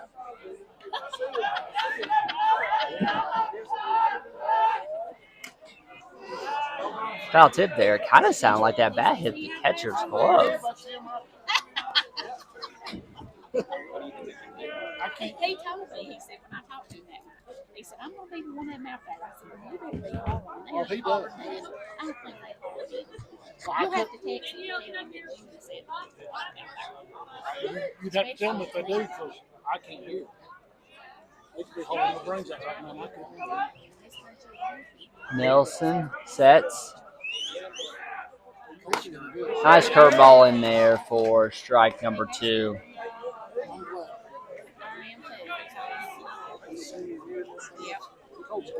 Looks like Ryan got my coffee, shooting the radar. He's going west. Taking advanced mathematics and analytics with a minor in economics.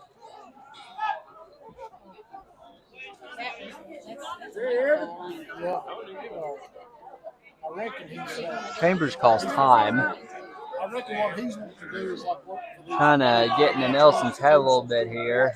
Down 0-2. No timeout limits in high school like the majors.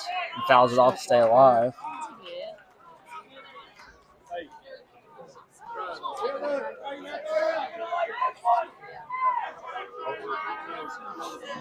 Third playing even with the bag. Looking the gun down. Baltimore chop.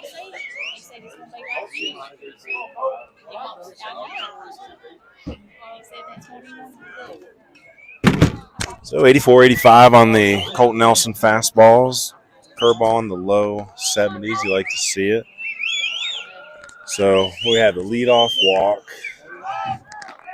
Eli Chambers up.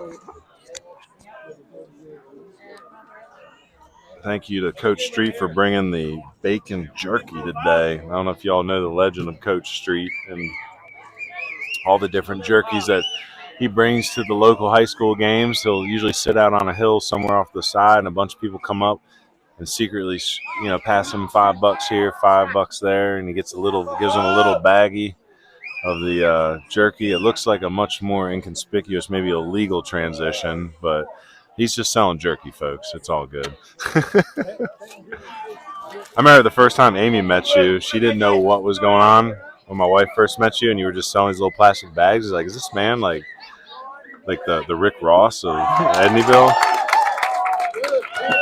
I'm like, nah, he's just the jerky man. And strike 3 to Chambers there. Now batting number 10, Braden Surratt. Surratt 0 for 2, ground out the second his last time. I think we saw Surratt. He started that game versus Brevard when we were out there. So he's one of the arms here for Coach Shepard on the Pisgah side. Cheeseburger. Thank you to the Tuscola concession stand for the complimentary coffee. I gotta get that caffeine in me. It's been a long week. Has been a long week. This is a great way to end the week. This is fun. Like, I just went back to the car. There's a pitch. What? Oh, there it is. Okay. Just went back to the car to get my jacket and walking through the parking lot. Elementary school kids running around. Yep. Middle school kids trying to stay away from the action. And high school kids all along the fence line. You can see it all good across community the outfield. So many people here. This is fun. I miss this a lot about playing games like this. When we came out to Tuscola, there's a good picture of me that the Assistant Times got back when I was in high school and used as a profile photo a lot. The headshot. Swing and a pop out. The runner is going. He's gonna have to get back. Schuler catches it, whips it back to first base for the double play. Colt Nelson with a big heads up to be there for that throw. That's good baseball IQ by Nelson. So a double play. Schuler makes the catch and then throws it. Was that 3-1? 3-1 on the double play to pick off Ford Jones at first base. Oh my gosh! Sorry, I had to get my book right. Well, Nova pitching performance. Time for a lot of y'all young pitchers to get with Anthony Payne. If you're in region, you can meet with them and train with them locally. But if you're out of the region, you can do remote training as well. Looking for high school and college level athletes to work with. He's done a great number of good for our arms that he's worked with here in the mountains. Seen a lot of early success in those ball players. Nova baseball, new school data, old school grit. So now we got to pick a gritty pitch of the game. I think right now it's probably going to be. I was pretty impressed with the Maddox Wright striking out of the side in the third inning. So a gritty pitch is probably the strikeout to Amos Rich there in the third inning to get the 1-2-3 striking out of the side. And then Colton Nelson, pretty gritty pitch right there to get the pop up on the as the stolen base attempt is taking place, get the double play. Pretty big K there to end the fourth inning too. But we still got another half of the fifth inning here to see if there's anything else gritty enough to mention. Up to the bottom of the fifth inning for your Mountaineers, number 45, pitcher Colt Nelson. I mentioned how hot this cheeseburger is from the concession stand. My Lord. This concession stand. Oh, you didn't get all the fixings? You ain't a lettuce, tomato, onion guy? I am a cheese and ketchup guy, dog. I'm basic. Have you not noticed that about me? What do I eat every day? Chick-fil-A. Chick-fil-A. Without pickles. What? All right, I'm going to go get a radar gun read on Maddox Wright. It's been keep missing him.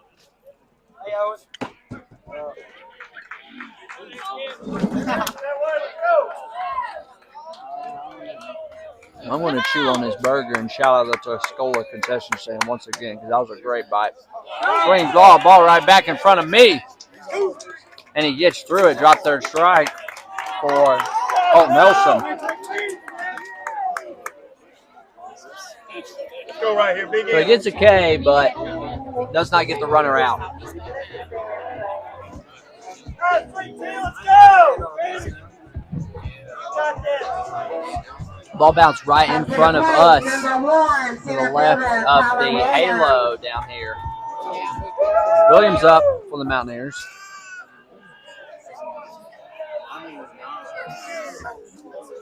I can hear him now. I can hear him. Pickoff attempt at first.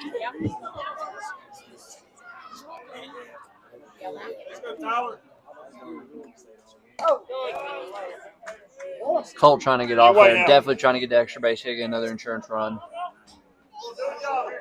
Williams up 1-0 in the count. Maddox Wright sets. Looks once, looks twice. Williams calls time. Max throws through. No pitch, though. A lot of timing today between both Bears and Mountaineer batters.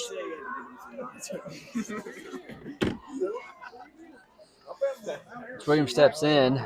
Maggie's waiting for the sign. Gets it.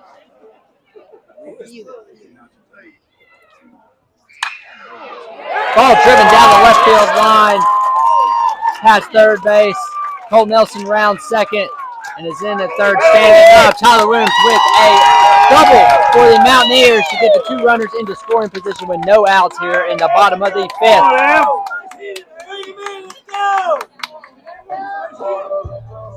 Line him up, Bam. Just squeeze that in between the third baseman and third base itself. Man, so the strikeout, wild pitch, the double. So now we're second and third. So drop strike 3, and then the double, second and third now. Brings Evan Connor to the plate. I'm going to go try one more time to get some radar on him because he was going from the slide step there as high as 70s.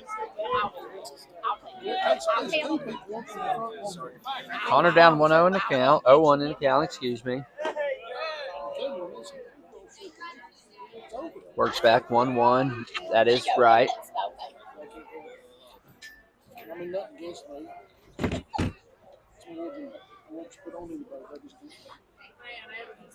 Tuscola faithful on the edge of their seat here, waiting for a big rip. Number 27, Connor.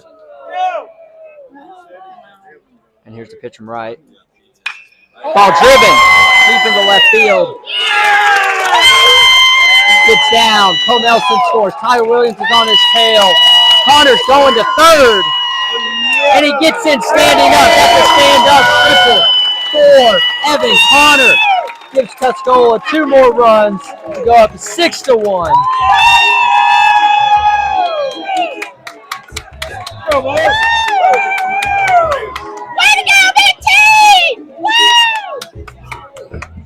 What do you think about that stand-up triple from Evan Connor there? Might have to be brought up during the House of Power. Big swing of the game. That was a pretty big swing right there. I wish I could. It's kind of hard to see. I'll have to watch it on the replay. So 2 RBI triple. Oh, it just gets by the left fielder. Still a triple though, right? Yeah, still a triple. So 2 RBI triple. So one thing I noticed was that his fastball is about 80-82 right now. He was up to 84 in that Pisgah game, or that Brevard game. Maddox Wright, when he goes from the slide step, was only 74 to 77. So he lost a lot of velo.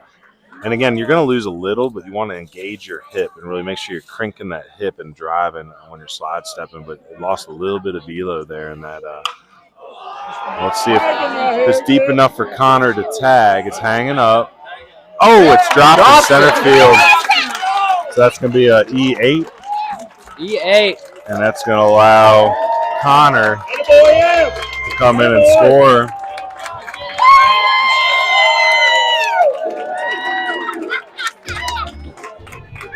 We've hit around here, folks. That's Bo West who led off this inning with a walk.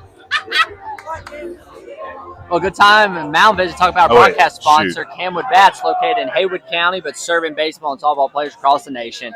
Get your game bats, trainers, tees, tutorials, and more, all available for purchase at www.camwoodbats.com. And as part of our partnership with CamWood, make sure to use that coupon code on your screen. It is BBUWNC. We did not bat around. 10% discount on all purchases through their website. I say we did not bat around. I'm just a dummy and didn't slide over for the 5th inning. So let's go ahead and mark that.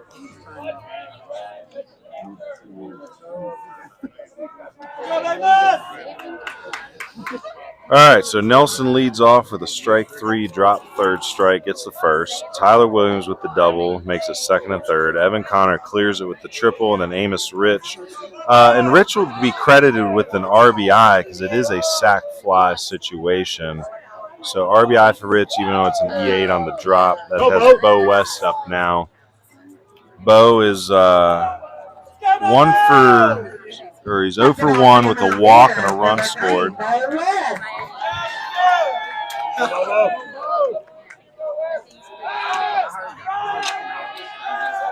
So the way I look at it, all the runs are earned so far in this inning. Amos Rich scores, that would be unearned. Ball gets away. Rich takes second.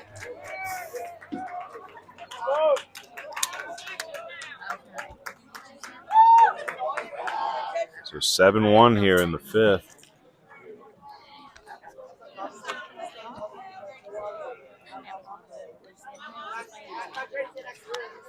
Ooh.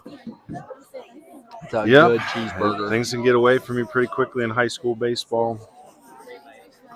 So they started the inning 4-1. We are now at 7-1. Pisgah's going to have to find their bats here soon.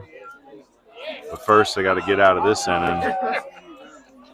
And with nobody retired, it ain't going to get any easier. Bo West squares the bunt.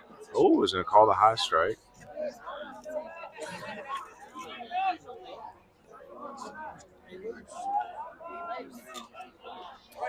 So we've seen a few balls get lost in these lights at these high school games. It's something that you got to train on and work hard on. You got to have a night practice is what you have to have. And I don't know why high schools don't do it more often. Night practice and a hack attack. Nice bunt by West. It's going to be a base hit single there on the bunt for Bo West. Also gets Amos Rich over to third base. That's what good speed can do for you. So that brings Riley Schuler up. Riley is 0 for 2. Reached on a sack bunt, E5. Came around to score a run, so technically 0 for 1 with the sack bunt. Reached on that sack through the air. Scored the run. Still no outs. Pisgah's got to find something here soon and get some outs, and they're just going to keep bunting until they can show they can handle it. That's good baseball, in my opinion. Coach calling out. Ooh, maybe I won't say the number. Yeah, don't. Just in case. But never know. Y'all yeah. Give them the number here. You're right. Yeah. Now Calling out numbers. I was about to say the number. My apologies, Coach. Well, nothing was on there. Good take by Schuler. But number system common in high school baseball to get first and third defenses, bunt plays, hit and runs. All right. An easy way to remember for high school athletes is what coaches have found.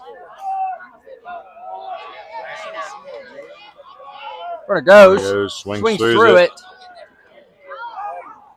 Safe in a second. No slide.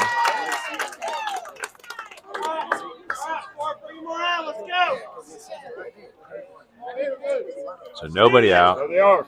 Runners on second and third. With Maddox Strike going from the windup, good secondary, so a single's going to score two. Swing and a missed curveball. First out of the inning. And that is strike three. Now bring Mason Harrell up. Mason, good ball player. Plays a lot of different positions. His passion on the ball field is pitching. He's had some good outings this year. He's been one that's been working with Coach Payne a bit. Mason was mid-70s at our prospect film-in back in Mars Hill in June of last year. And then the other day on the bump, he was up to 82. So it shows you he's starting to find his velo.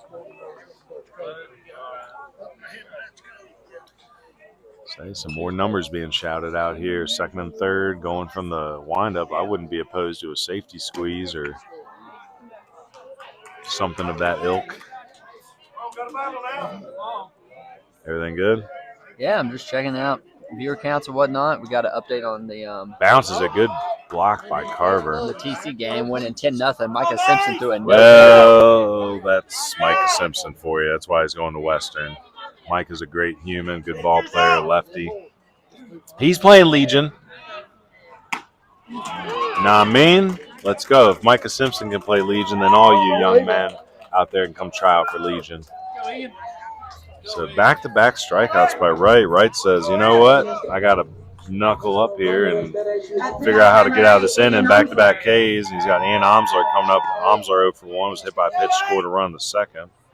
He came in on the Colt Nelson RBI.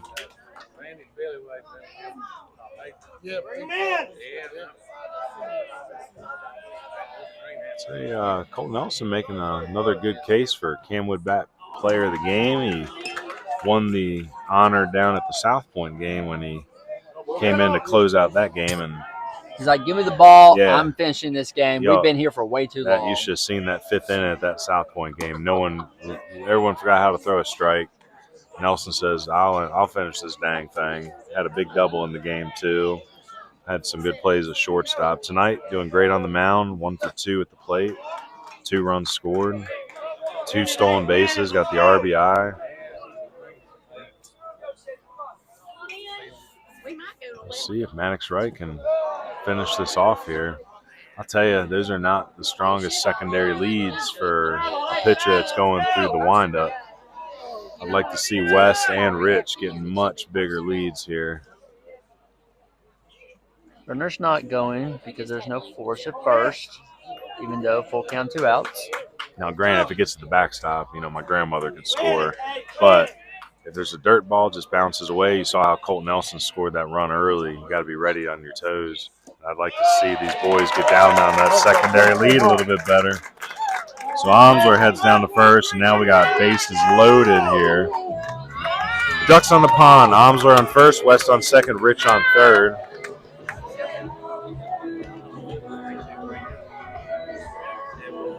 Brings Isaiah Hyatt. A lot of I sounds in that name. Isaiah Hyatt, the second baseman this evening. Back up to the plate for your Mountaineers. Megan Maroney staying, Isaiah Hyatt. Isaiah Hyatt. Hyatt, only a sophomore. Having a good game. He's 2 for 2. Had the RBI single here, or last inning in the 4th. Good take. Oh, what do I know? What do I know? I was at the hill, man. I was up on the hill. Over the hill. Well, that same exact spot. So good job by Wright to go back to that spot, forcing Hyatt to put a swing on it. Went with the fastball that time, with same spot essentially. Choke up right here and 2 Yeah. approach. Well, he ain't doing the Ford Jones. Yeah. Ford Jones knew. Nubs one here down the third baseline foul. See, that was a Amos very better be okay over well. there. He's in foul territory. The ball hits you in foul territory. Now, granted, if it picks up in fair territory, there.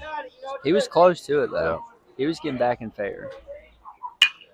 Nice. Oh, foul line to foul line here from Hyatt. Trying to let the ball get deep. Just be short to it. I'd like to see him choke up a little bit here. Looking like me with my 3-iron. And keep me off of a golf course. Ugh.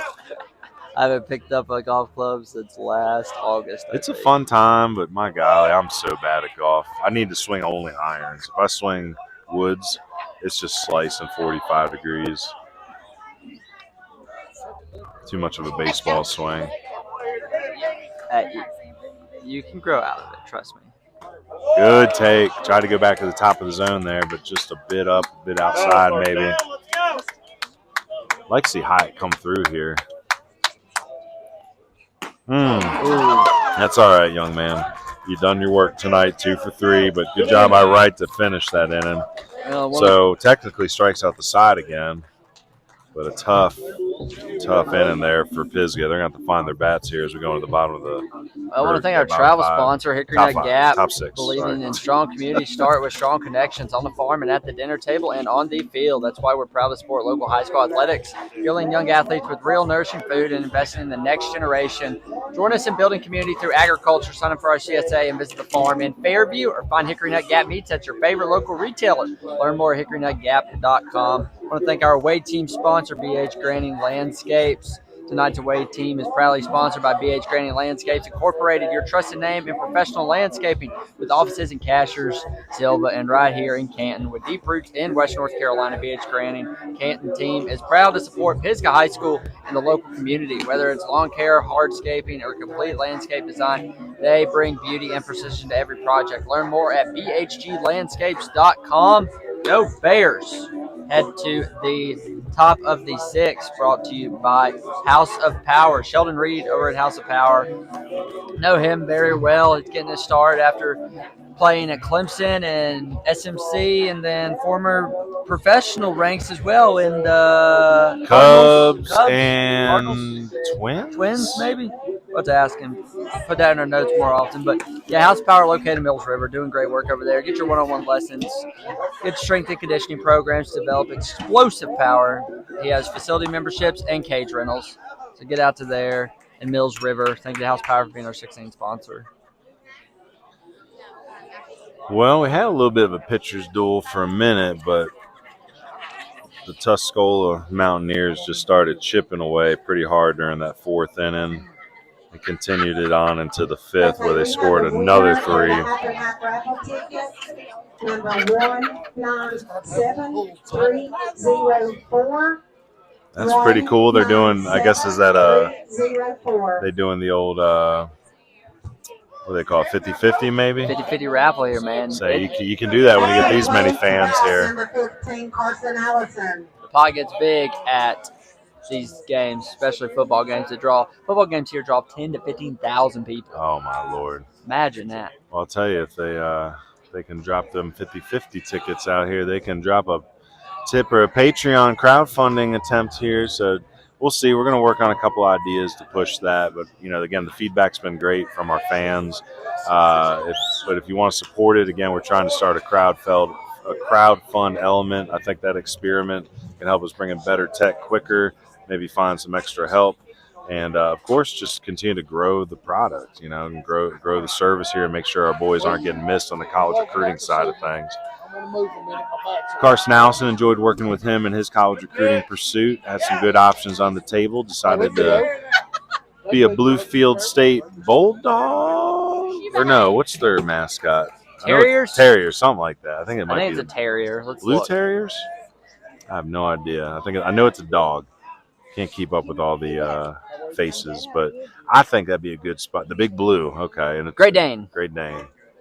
Blue Great Dane. So he's going to head up there. They play on that old Orioles, the Bluefield Orioles Stadium there. I think they split that field with Bluefield University. Bluefield State, again, HBCU, state school in West Virginia, only 2 hours from Charlotte, maybe 2.5 from Asheville. Be a good place for a lot of y'all to look. I think Logan Oliver is also committed there. Drew Cheek from Ashe County. I know one of his teammates there at Ashe County is going there as well. So check into Bluefield State. Carmel beat Christ School. Carmel beat Christ School 9-5. Dang.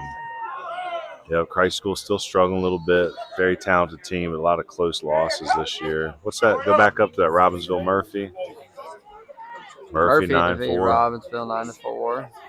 We might be seeing Murphy and Hayesville here in a couple weeks. Got to cross a few things off with their AD, though, before we make that official. That's a strike backwards K here. Carson Allison. So Colton Nelson's still dealing. West Caldwell defeats Lincoln 10-4. Nice. That first W? Number 8, Boone Carter. Yes. I think it might be their first W. It might be. Let's see. Yeah, first W. 1-16. Congrats to West Caldwell. Every school's got a different narrative. I can feel like winning the World Series. Remember one year when we had the JV team at Aberdeen High School up in Maryland. It wasn't a bad team, but we were a city. We didn't have the same resources a lot of the county teams. But we worked our butts off, and we only won 3 games that year. 2 were against Habity Grace, which they were not very good. And then we beat Perryville, which was a bit of an upset at the very last game of the year. It was actually the famous wedding day game. That was the day me and my wife courthoused it, went and coached a JV game later that day and won a miracle game. Told the boys, hey, I got married today, and they went out and played their butts off. We won an insane game. Everybody became like freaking Reggie Jackson, Derek Jeter that day. It was awesome. And a lot of those kids went on to play varsity. Our varsity team wasn't bad that year, but we were building something. We had the STEM school magnet, so we approached a lot of high academic baseball players and convinced them to come to the STEM school. Was lucky to have a pair of 3 brothers move in from Washington. That was like a military family that ended up at Proving Grounds there. And we made states 3 years after I moved down here. I followed those guys. That was an impressive pitch there. Jammed the man. That would have broken any wood bat, even a torpedo bat. And Colton Nelson catches that basket catch easy. So, PO1. So, yeah, enjoyed coaching up at Aberdeen. And like I said, it took a while. We had a plan. Coach Lindekamp was our head coach, former minor leaguer for the Orioles, older gentleman. Just had a plan, was patient, and it worked. And they didn't win states, but they made it to states. And, again, if you know that Baltimore dynamic, for Aberdeen to make states, it's like we had to have a plan. And it worked. I was glad to be part of it in the early stages before moving down here. Kings Mountain, 9-3 over Forest View. There's another foul ball way back in there. Say Isaiah Mintz, a K and a walk tonight, 0 for 1. Hickory, 10 runs, Ford, 11-1. Ford's up and down, man. They started off real slow, had a couple good wins. Anka over McDowell. That's the win that those Jets needed. I know that's a good team. Drone taking care of Owen. South Caldwell and Watauga in action tonight. Can't wait to get a score. If anyone's got one in the chat, drop a South Caldwell Watauga. And we got a Mitchell Mountain Heritage score out there. Mitchell drop won game 1 in that series. I know. Mitchell a lot better this year. A.J. Mackey, a name you're going to have to watch out for in that sophomore class. Hoping to get him out to a prospect filming. Chasing East Rutherford down in the foothills. That'll be a very interesting We'll see. We'll see. North Iredell at East Lincoln. Yeah, anybody got North Iredell, East Lincoln score, or West Iredell, North Lincoln? Lincoln County, Iredell County. West Iredell upset North Lincoln the other night. Oh, boy.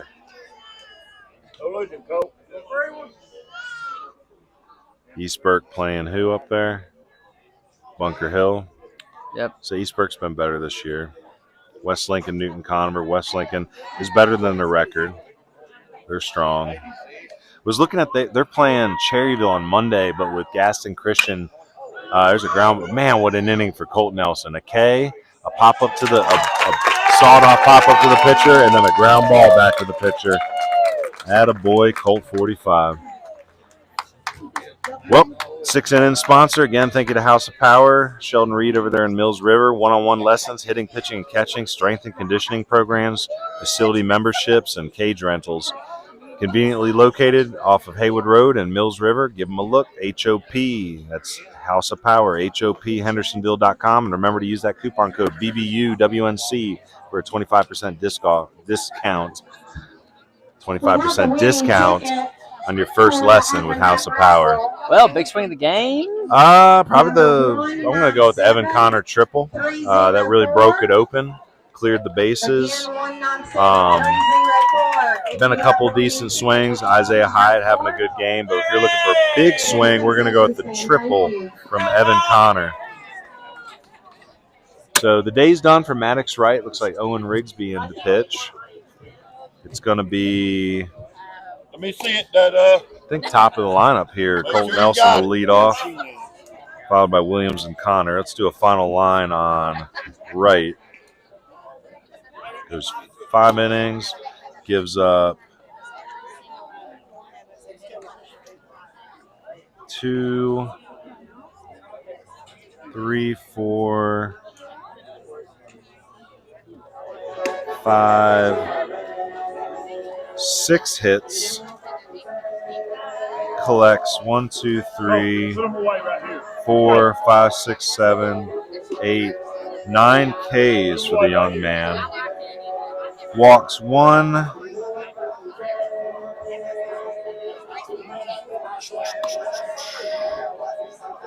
Walks 2. So walks are down. That's good to see.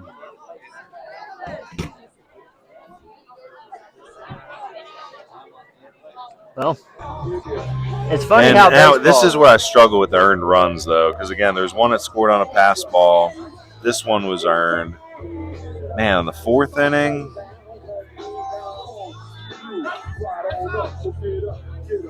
I'm going to say 1 earned run there.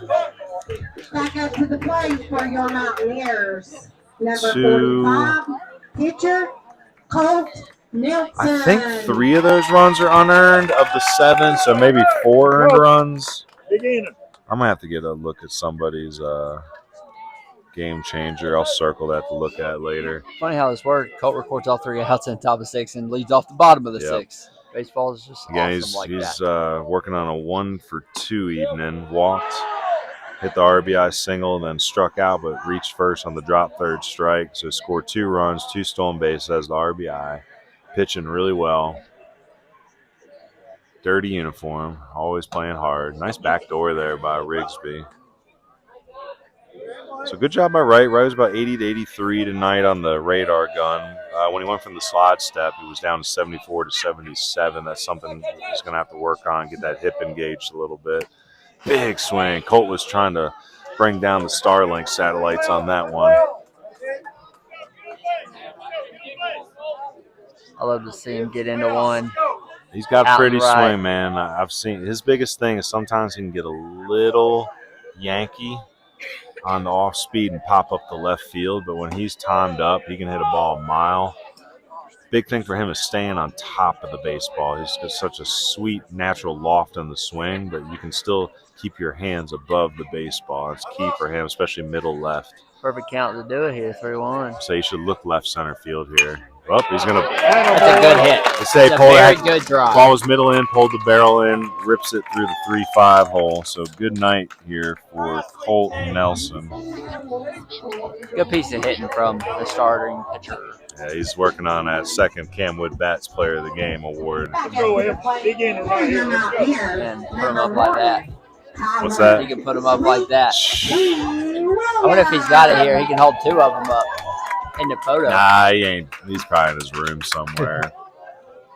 I just hope it takes priority over all the dang travel team rings these kids earn when they're that age. Smelt them down into a chain or something. Say Rigsby, a good arm. He's been up to about 78, 79 last time we seen him. Younger brother to Eli Rigsby, who's at Rockingham right now. I like him on the bump. He'd be a good bridge arm. He's a guy that can throw in the 80s one day if he keeps working.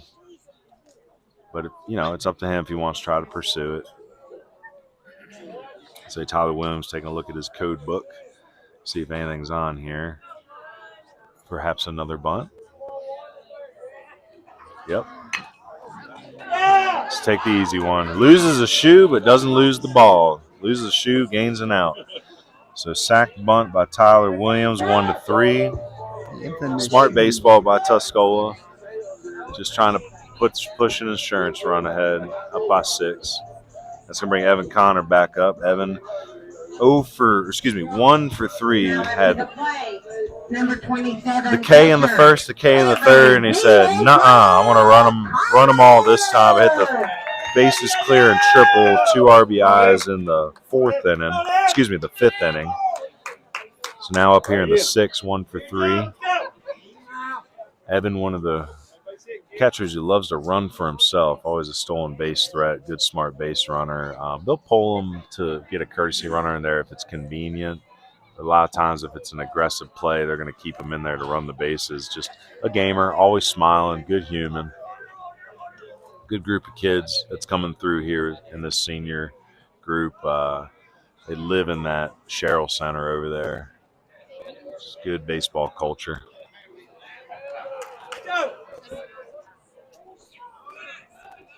So Colt Nelson fakes it. Dirt ball blocked up by Carver. No go by Nelson. Ozuna from the Braves puts them up 4-0. Let's go. They know what a lead feels like. Let's hope they can remember how to win it. That'll lead the other way. I shouldn't speak too soon. Let me get a check on the Orioles score. Talking trash. I remember last year, didn't I text you talking trash when the Orioles beat the Braves in the first game of the 3-3. That's a pass ball. It's going to send Nelson down. But yeah, I think I sent you and King a trash talk message. The Orioles won the first game, and then y'all whooped them to win the series. And you remember Coach King after the game series, like sweep or series or whatever? Something. That was funny. I remember that. It would be interesting if Charlotte got a baseball team, if the Brave allegiance would sway at all, because there's a lot of Braves fans up in these mountains. Strangely enough, too, like if the Cincinnati Reds are playing, we never get their games in the MLB package because technically Western North Carolina is in the Cincinnati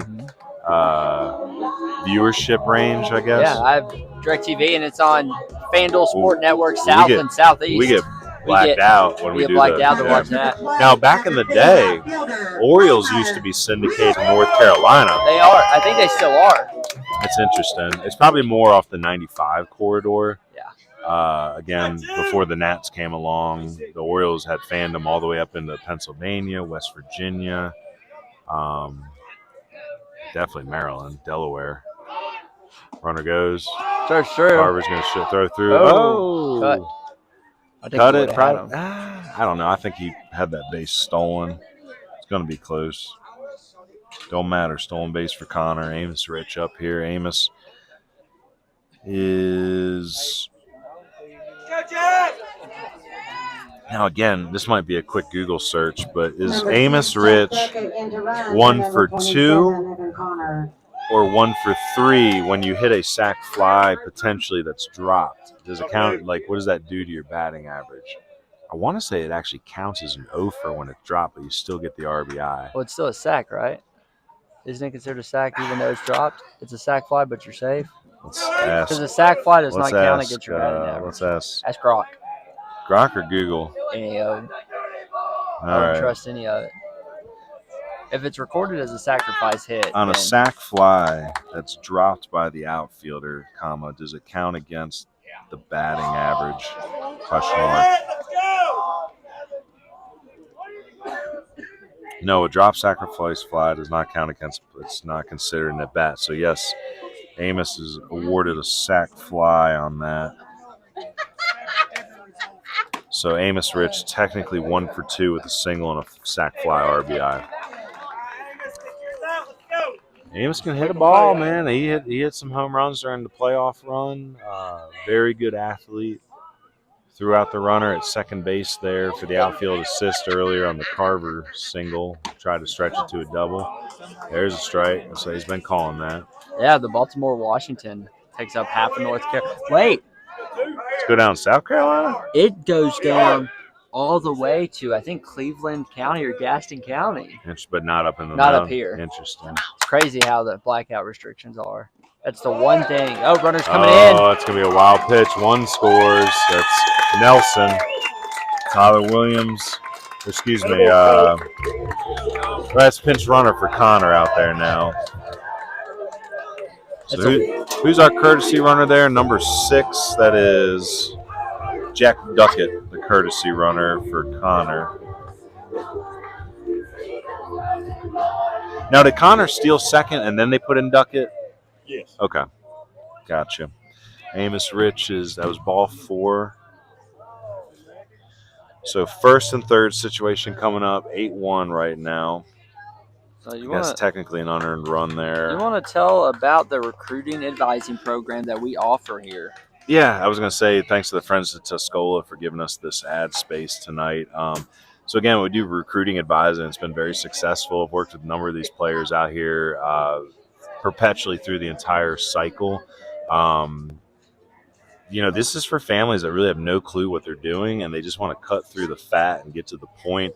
A lot of recruiting advising programs out there run somewhere between $3,500 and $10,000.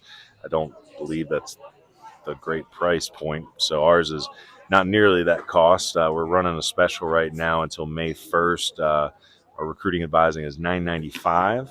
It's perpetual. It's a one-time cost. It's not done until placement. And if you have a 3.6 or higher GPA, it's actually $895. The price point's going to change May 1st.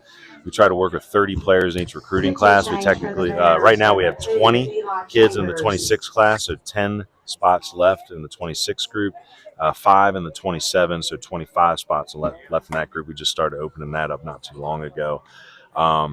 Again, the DIY program, the college recruiting, the prospect filmings might be all that you need, but if you feel like you need a little extra help, we've been working hard to find placement opportunities for all our players. So thanks again to friends at Tuscola for giving us a few minutes to talk about our programs, which we don't do much, actually. We probably should do that more.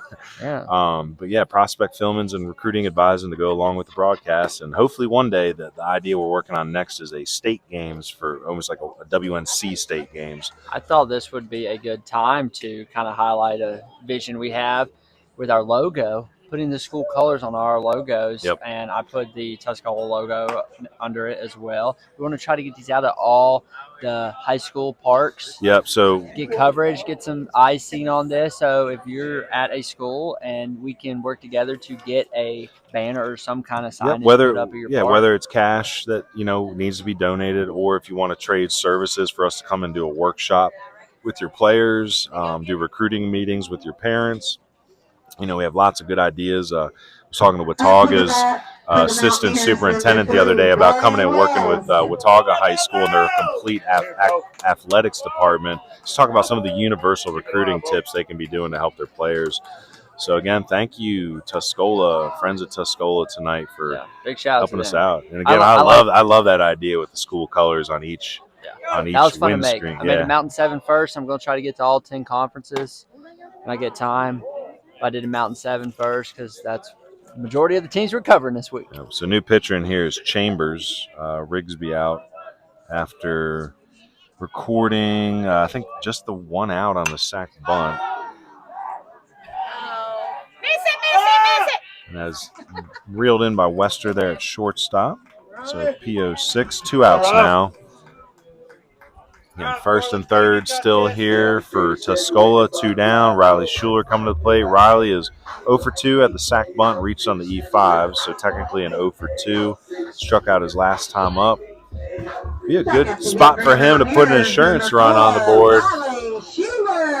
Now the question is, they're going to let Colt Nelson finish it out because it's a statement win, senior on his home turf, wanting to shut down the rival, or are they going to save his arm and bring someone out to work the top of the 7th?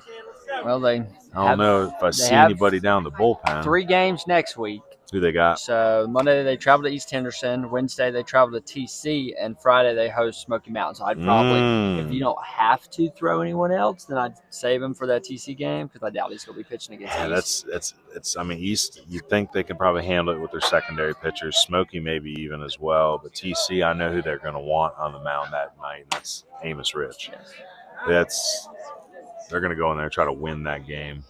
Pisgah, on the other hand, just traveling to East next Friday, 7 o'clock. Only 1 game for the Bears.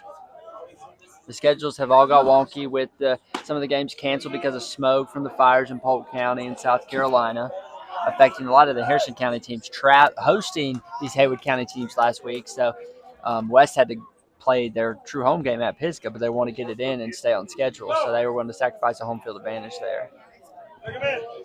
Dang, Orioles losing 2-3 to the Kansas City Royals. Pick here. Kansas City Royals have been that's ball 4. So Schuler's going to head down to first base. Puts that winning run on first. Yes, you're right. It would be over, and Chad McMahon once again would have to have a rushed 7th inning sponsorship. Give Chad McMahon. Love Chad. Appreciate him. Someone had to take the 7th inning sponsor. Local to Haywood County. We're only in the 6th, but we can talk about him a little bit. Chad, if you're watching, drop a line in the chat. Man, how about no-hitter Micah Simpson? So Irwin has been no-hit twice this year, once by Peyton Maben and once by Micah Simpson. It's a bit of a down year for Irwin this year, graduating Nick Schultz last year. How's a no-no versus 19K's work in the Player of the Week realm? Poppy's Player of the Week realm. Well, and again, swing and a drive. And that's going to hold up for Mintz out there in center field. We do get to go to the 7th inning, brought to you by Chad McMahon State Farm Insurance. They're a proud sponsor of Baseball University of the Blue Ridge. Just like your favorite baseball team, State Farm is here to knock it out of the park with great insurance coverage from home and auto to life and health. They've got the right coverage to protect what matters most to you. Give Chad McMahon State Farm a call or send him a text to 828-452-0567. You can also feel free to stop by his office in Waynesville, located right here, close by to Lake Junaluska Elementary School. Working together with you, they'll make sure you have a customized, tailored protection to your individual needs with world-class local service. Chad McMahon State Farm, here to help life go right.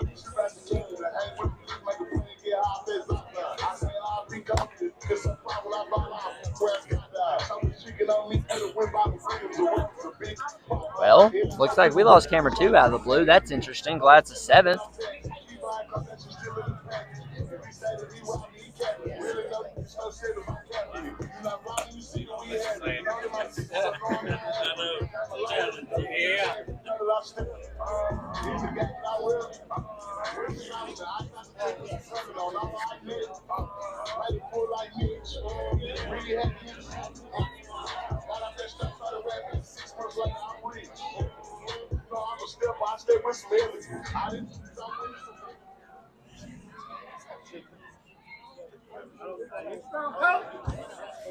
Matt Olson home run. Braves up 5-0. Zach Wester. Finally turned it around. Is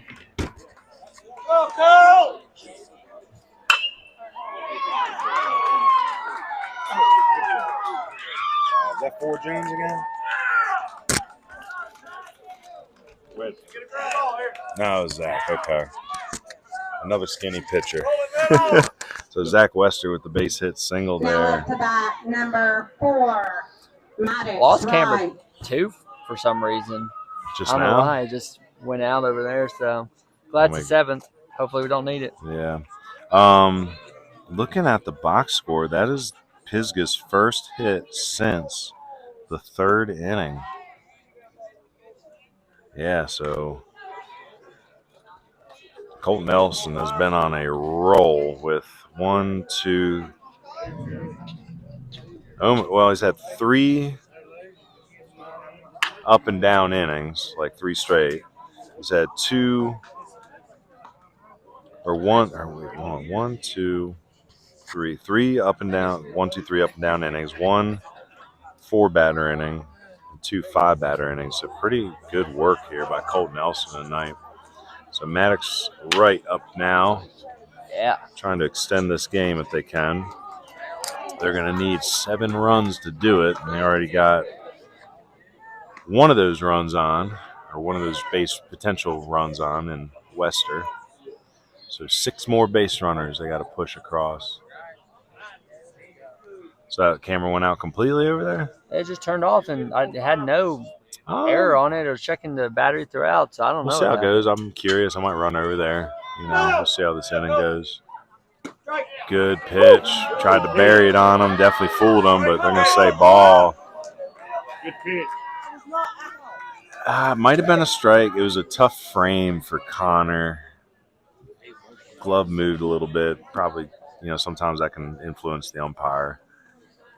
It's a tough one to frame, too. He's burying it, pulling it back up. So, we'll get a little velo on the old boy. After you saw him rear back and throw that one, he definitely went back there with the gun. Full count here for Colt Nelson. Looking to secure the first out of the 7th. Ooh. Whoa. 87 on the gun. He is on that one. That's a new velo high for tonight, 87. 87. Gained it. He was 83, 85, and he's touching 87 now.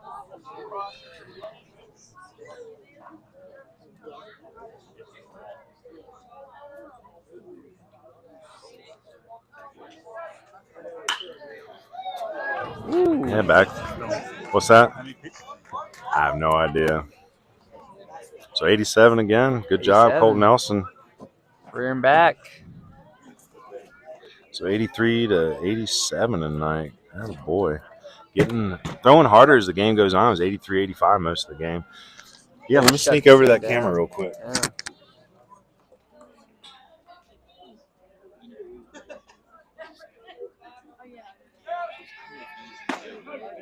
Strike 3 for Colt Nelson for the first out of the inning.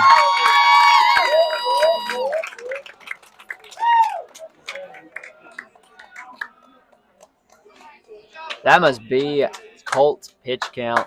Coach on here to have a mound visit. Looks to be taking him out. What a performance tonight.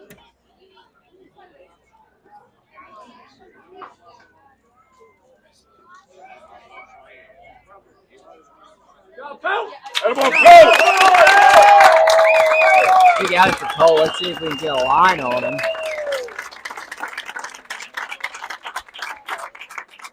Let's see. Well, 6 1/3 innings pitched. 1, 2, 3, 4, 5, 6, 7, 8, 9 strikeouts.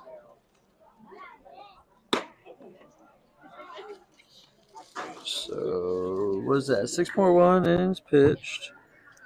9 strikeouts. Pick a change for the Mountaineers. Now to the plate, number 8, Ian Oxler. Let's see what, 2 walks, 3 walks, 4 walks.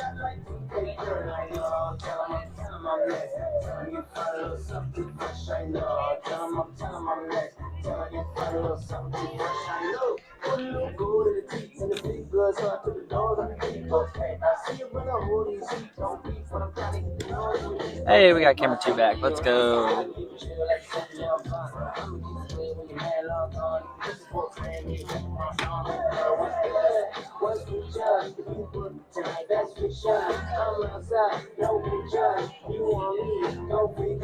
Three hits, 1 run. Well, it's not technically 1 run just quite yet, but sorry, I filled that in before his line was finished. I forgot a runner on here. All right, let's see. But that's where he is right now. I was gonna say it must have been a pitch count thing. We were talking over there. I was shooting the radar. He must have hit that 101 or close to it. So 6 1/3, 9 Ks, 4 walks, 3 hits, 1 run earned. With the walk here, still at bay. The leadoff single still at bay. So responsible for the 1 runner. 4, Did the phone die? 6, 7, 8, 9. The phone died. I think the battery pack went off. So I hit the battery pack on and started charging it again. Okay. So it's back up, right? It's on now. I didn't realize the phone was dying. It didn't warn me. You better, switcher. It's minor hiccup compared to the others we've dealt with in the last week. So 1 out here, 1 on. A walk or a single and a K, and now Rigsby up. So Ian Omsler, the new pitcher, in. I need to start keeping a book during games. Stay more engaged. Omsler, it's one of those secondary arms we talked about. He's a big part of the staff. Offers a different look. It's a wild pitch here. It's going to allow Wester to move up a run. Or move up a base, sorry. Man, what a night. Definitely some interesting stat lines. I think, again, if this game finishes up the way we anticipate. I think Colton Nelson's is definitely our player of the game. Will be a 2-time winner. I know Amos Rich, I think, won 2 times last year. And Stash Spears won once this year, once last year. So we've had a couple 2-time CamWood Bat winners. Nice job by Schuler. Always plays a good first base. Makes the quick throw to second, but not quite in time to snag Wester. It's 2 outs, though, and that brings up Ford Jones. Ford having a good day out of the 9-hole. Is 1 for 1. He singled and knocked in a run, the only run for Pisgah in the second. Stole a base and also drew a walk in the 5th. He's the final hope here for the Pisgha Bears. Again, Ford, a good kid, smart ball player. Going to be a NATO next year with Coach Carone at Brevard. I know they're excited to have him. I think him and Sterling Haynes was the other Western North Carolina commit from Carolina Day. Lays off the high spinner. So I'm going to go get a quick read on Omsler.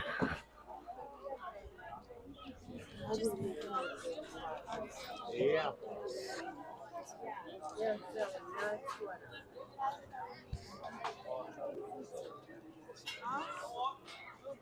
I'm not going to tax you.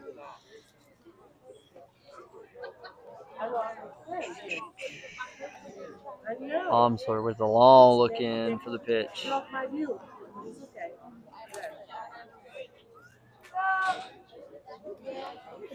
56-footer. for ball 2.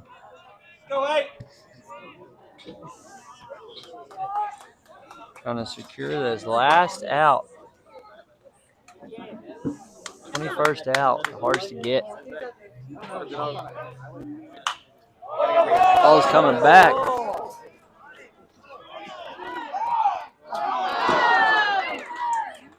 Ooh, one he couldn't he have let that maybe roll a little bit more and have been technically foul? We'll have to watch that and see. Oh, did it hit his glove? Okay. Well, I thought that was going to be it, but that's an E2, I guess is what we got to call it. And Ford Jones is alive. He's on Why first. Why is that run not scoring there? My question. Well, yeah, I guess if he's running hard the whole time, he could have scored and started that there on second. Number 2, Eli Chambers. So, still rolling here. Now, I guess technically this would be an unearned run if it scores. Would not be charged against Colt Nelson. There's a swing to dry to right field, and that is going to get a run in. Chambers around first. He'll be in with the double. 2 runs in here on the 2-run double by Eli Chambers.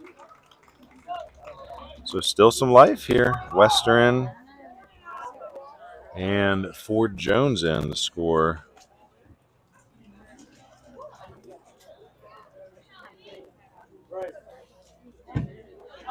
Now let's play for the Bears, number 10, Braden. So Wester, that run will be charged to Nelson. Unearned run, as that last error there would have been the 3rd out. Second run charged to Omsler.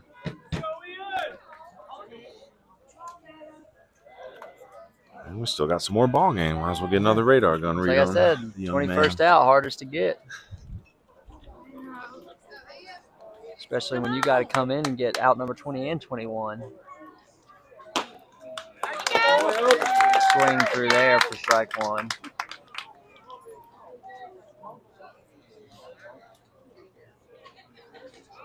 Come on, Brayden. Mountaineers looking to improve to 11-3 on the year, 8-0 in conference.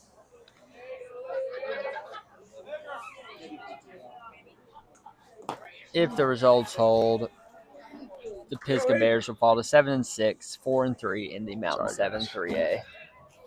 All right, so Omsler's there in the conference, but battling for that really 2nd and 3rd spot. Yeah, Omsler 77, 78. So high 70s velo. Might be a guy who can get up in the 80s one day. Yeah, Tuscola looking to run away with the Mountain 7, but West Harrison, North Harrison, Pisgah, and Smoky Mountain all trying to get those pivotal 2 to try to get in, but I could see all 5 getting in, honestly. Oh, excuse me, swing goes back to Omsler, and this might be it. Yep. There it is.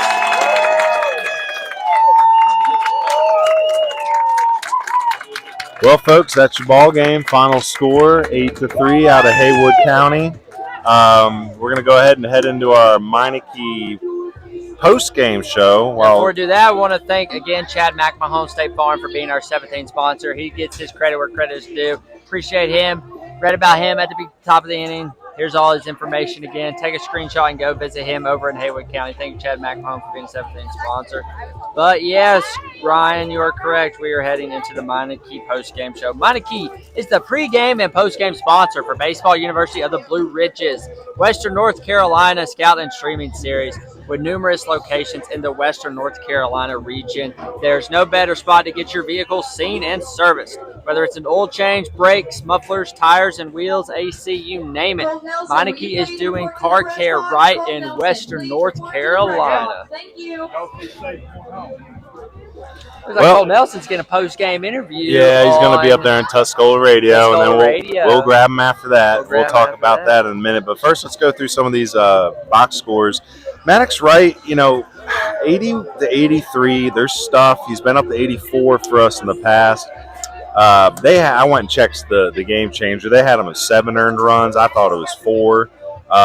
Collected the 9 Ks.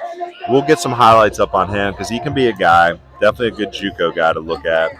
Through their lineup, Chambers 1 for 4 at the 2-run double. Boone Carver's 1 for 2 with the walk. Played a good defense there, threw a runner out behind the plate. Zach Wester 1 for 3 with a run, and Ford Jones 1 for 2 with the ribby run and a stolen base. Now on the Tuscola side, a little bit more intense here. So Colton Nelson was 2 for 3 with 3 runs and an RBI and a stolen base. So good line for Nelson. Tyler Williams was 1 for 2 with a run and 2 sack bunts. Got to appreciate that from the kid. Evan Connor was 1 for 3 with the triple and 2 RBIs, and I think he scored a run. Stole a base as well. Amos Rich had the great outfield assist early in the game. He was 1 for 2 with a sac fly RBI and a walk. Let's see, Bo West was 1 for 3 with a stolen base and a run. Riley Schuler, let's see, 0 for 2. Cole Nelson's mother's very proud of him. She's trying to hold in all her joy and not I'm proud of all of them. Yeah, Team effort, baby. that's true. So Riley Schuler 0 for 2 had the sack bunt, reached there, scored a run, had a walk. And let's see. Oh, Isaiah Hyatt 2 for 3 with the RBI. So nice job. But let's talk a little bit more about Colt Nelson's line. Was 6 1/3, 9 Ks, 1 earned run, 3 hits, 4 walks. And it's time to announce the CamWood Bats player of the game. But before we do, let's thank our headline sponsor one more time, CamWood Bats, located in Haywood County. That's where we're at right now, but they serve baseball and softball players all across the nation. Game bats, trainers, tees, tutorials, and more available for purchase at CamWoodBats.com. As part of our partnership with CamWood, make sure to use the coupon code BBUWNC for a 10% discount on all purchases through their website. Well, easy choice tonight. He was our CamWood Bats player of the game during the South Point game, and he's going to be our CamWood Bats player of the game tonight. That is Colt Nelson. Again, Colt 2 for 3 with 3 runs, an RBI, and a stolen base.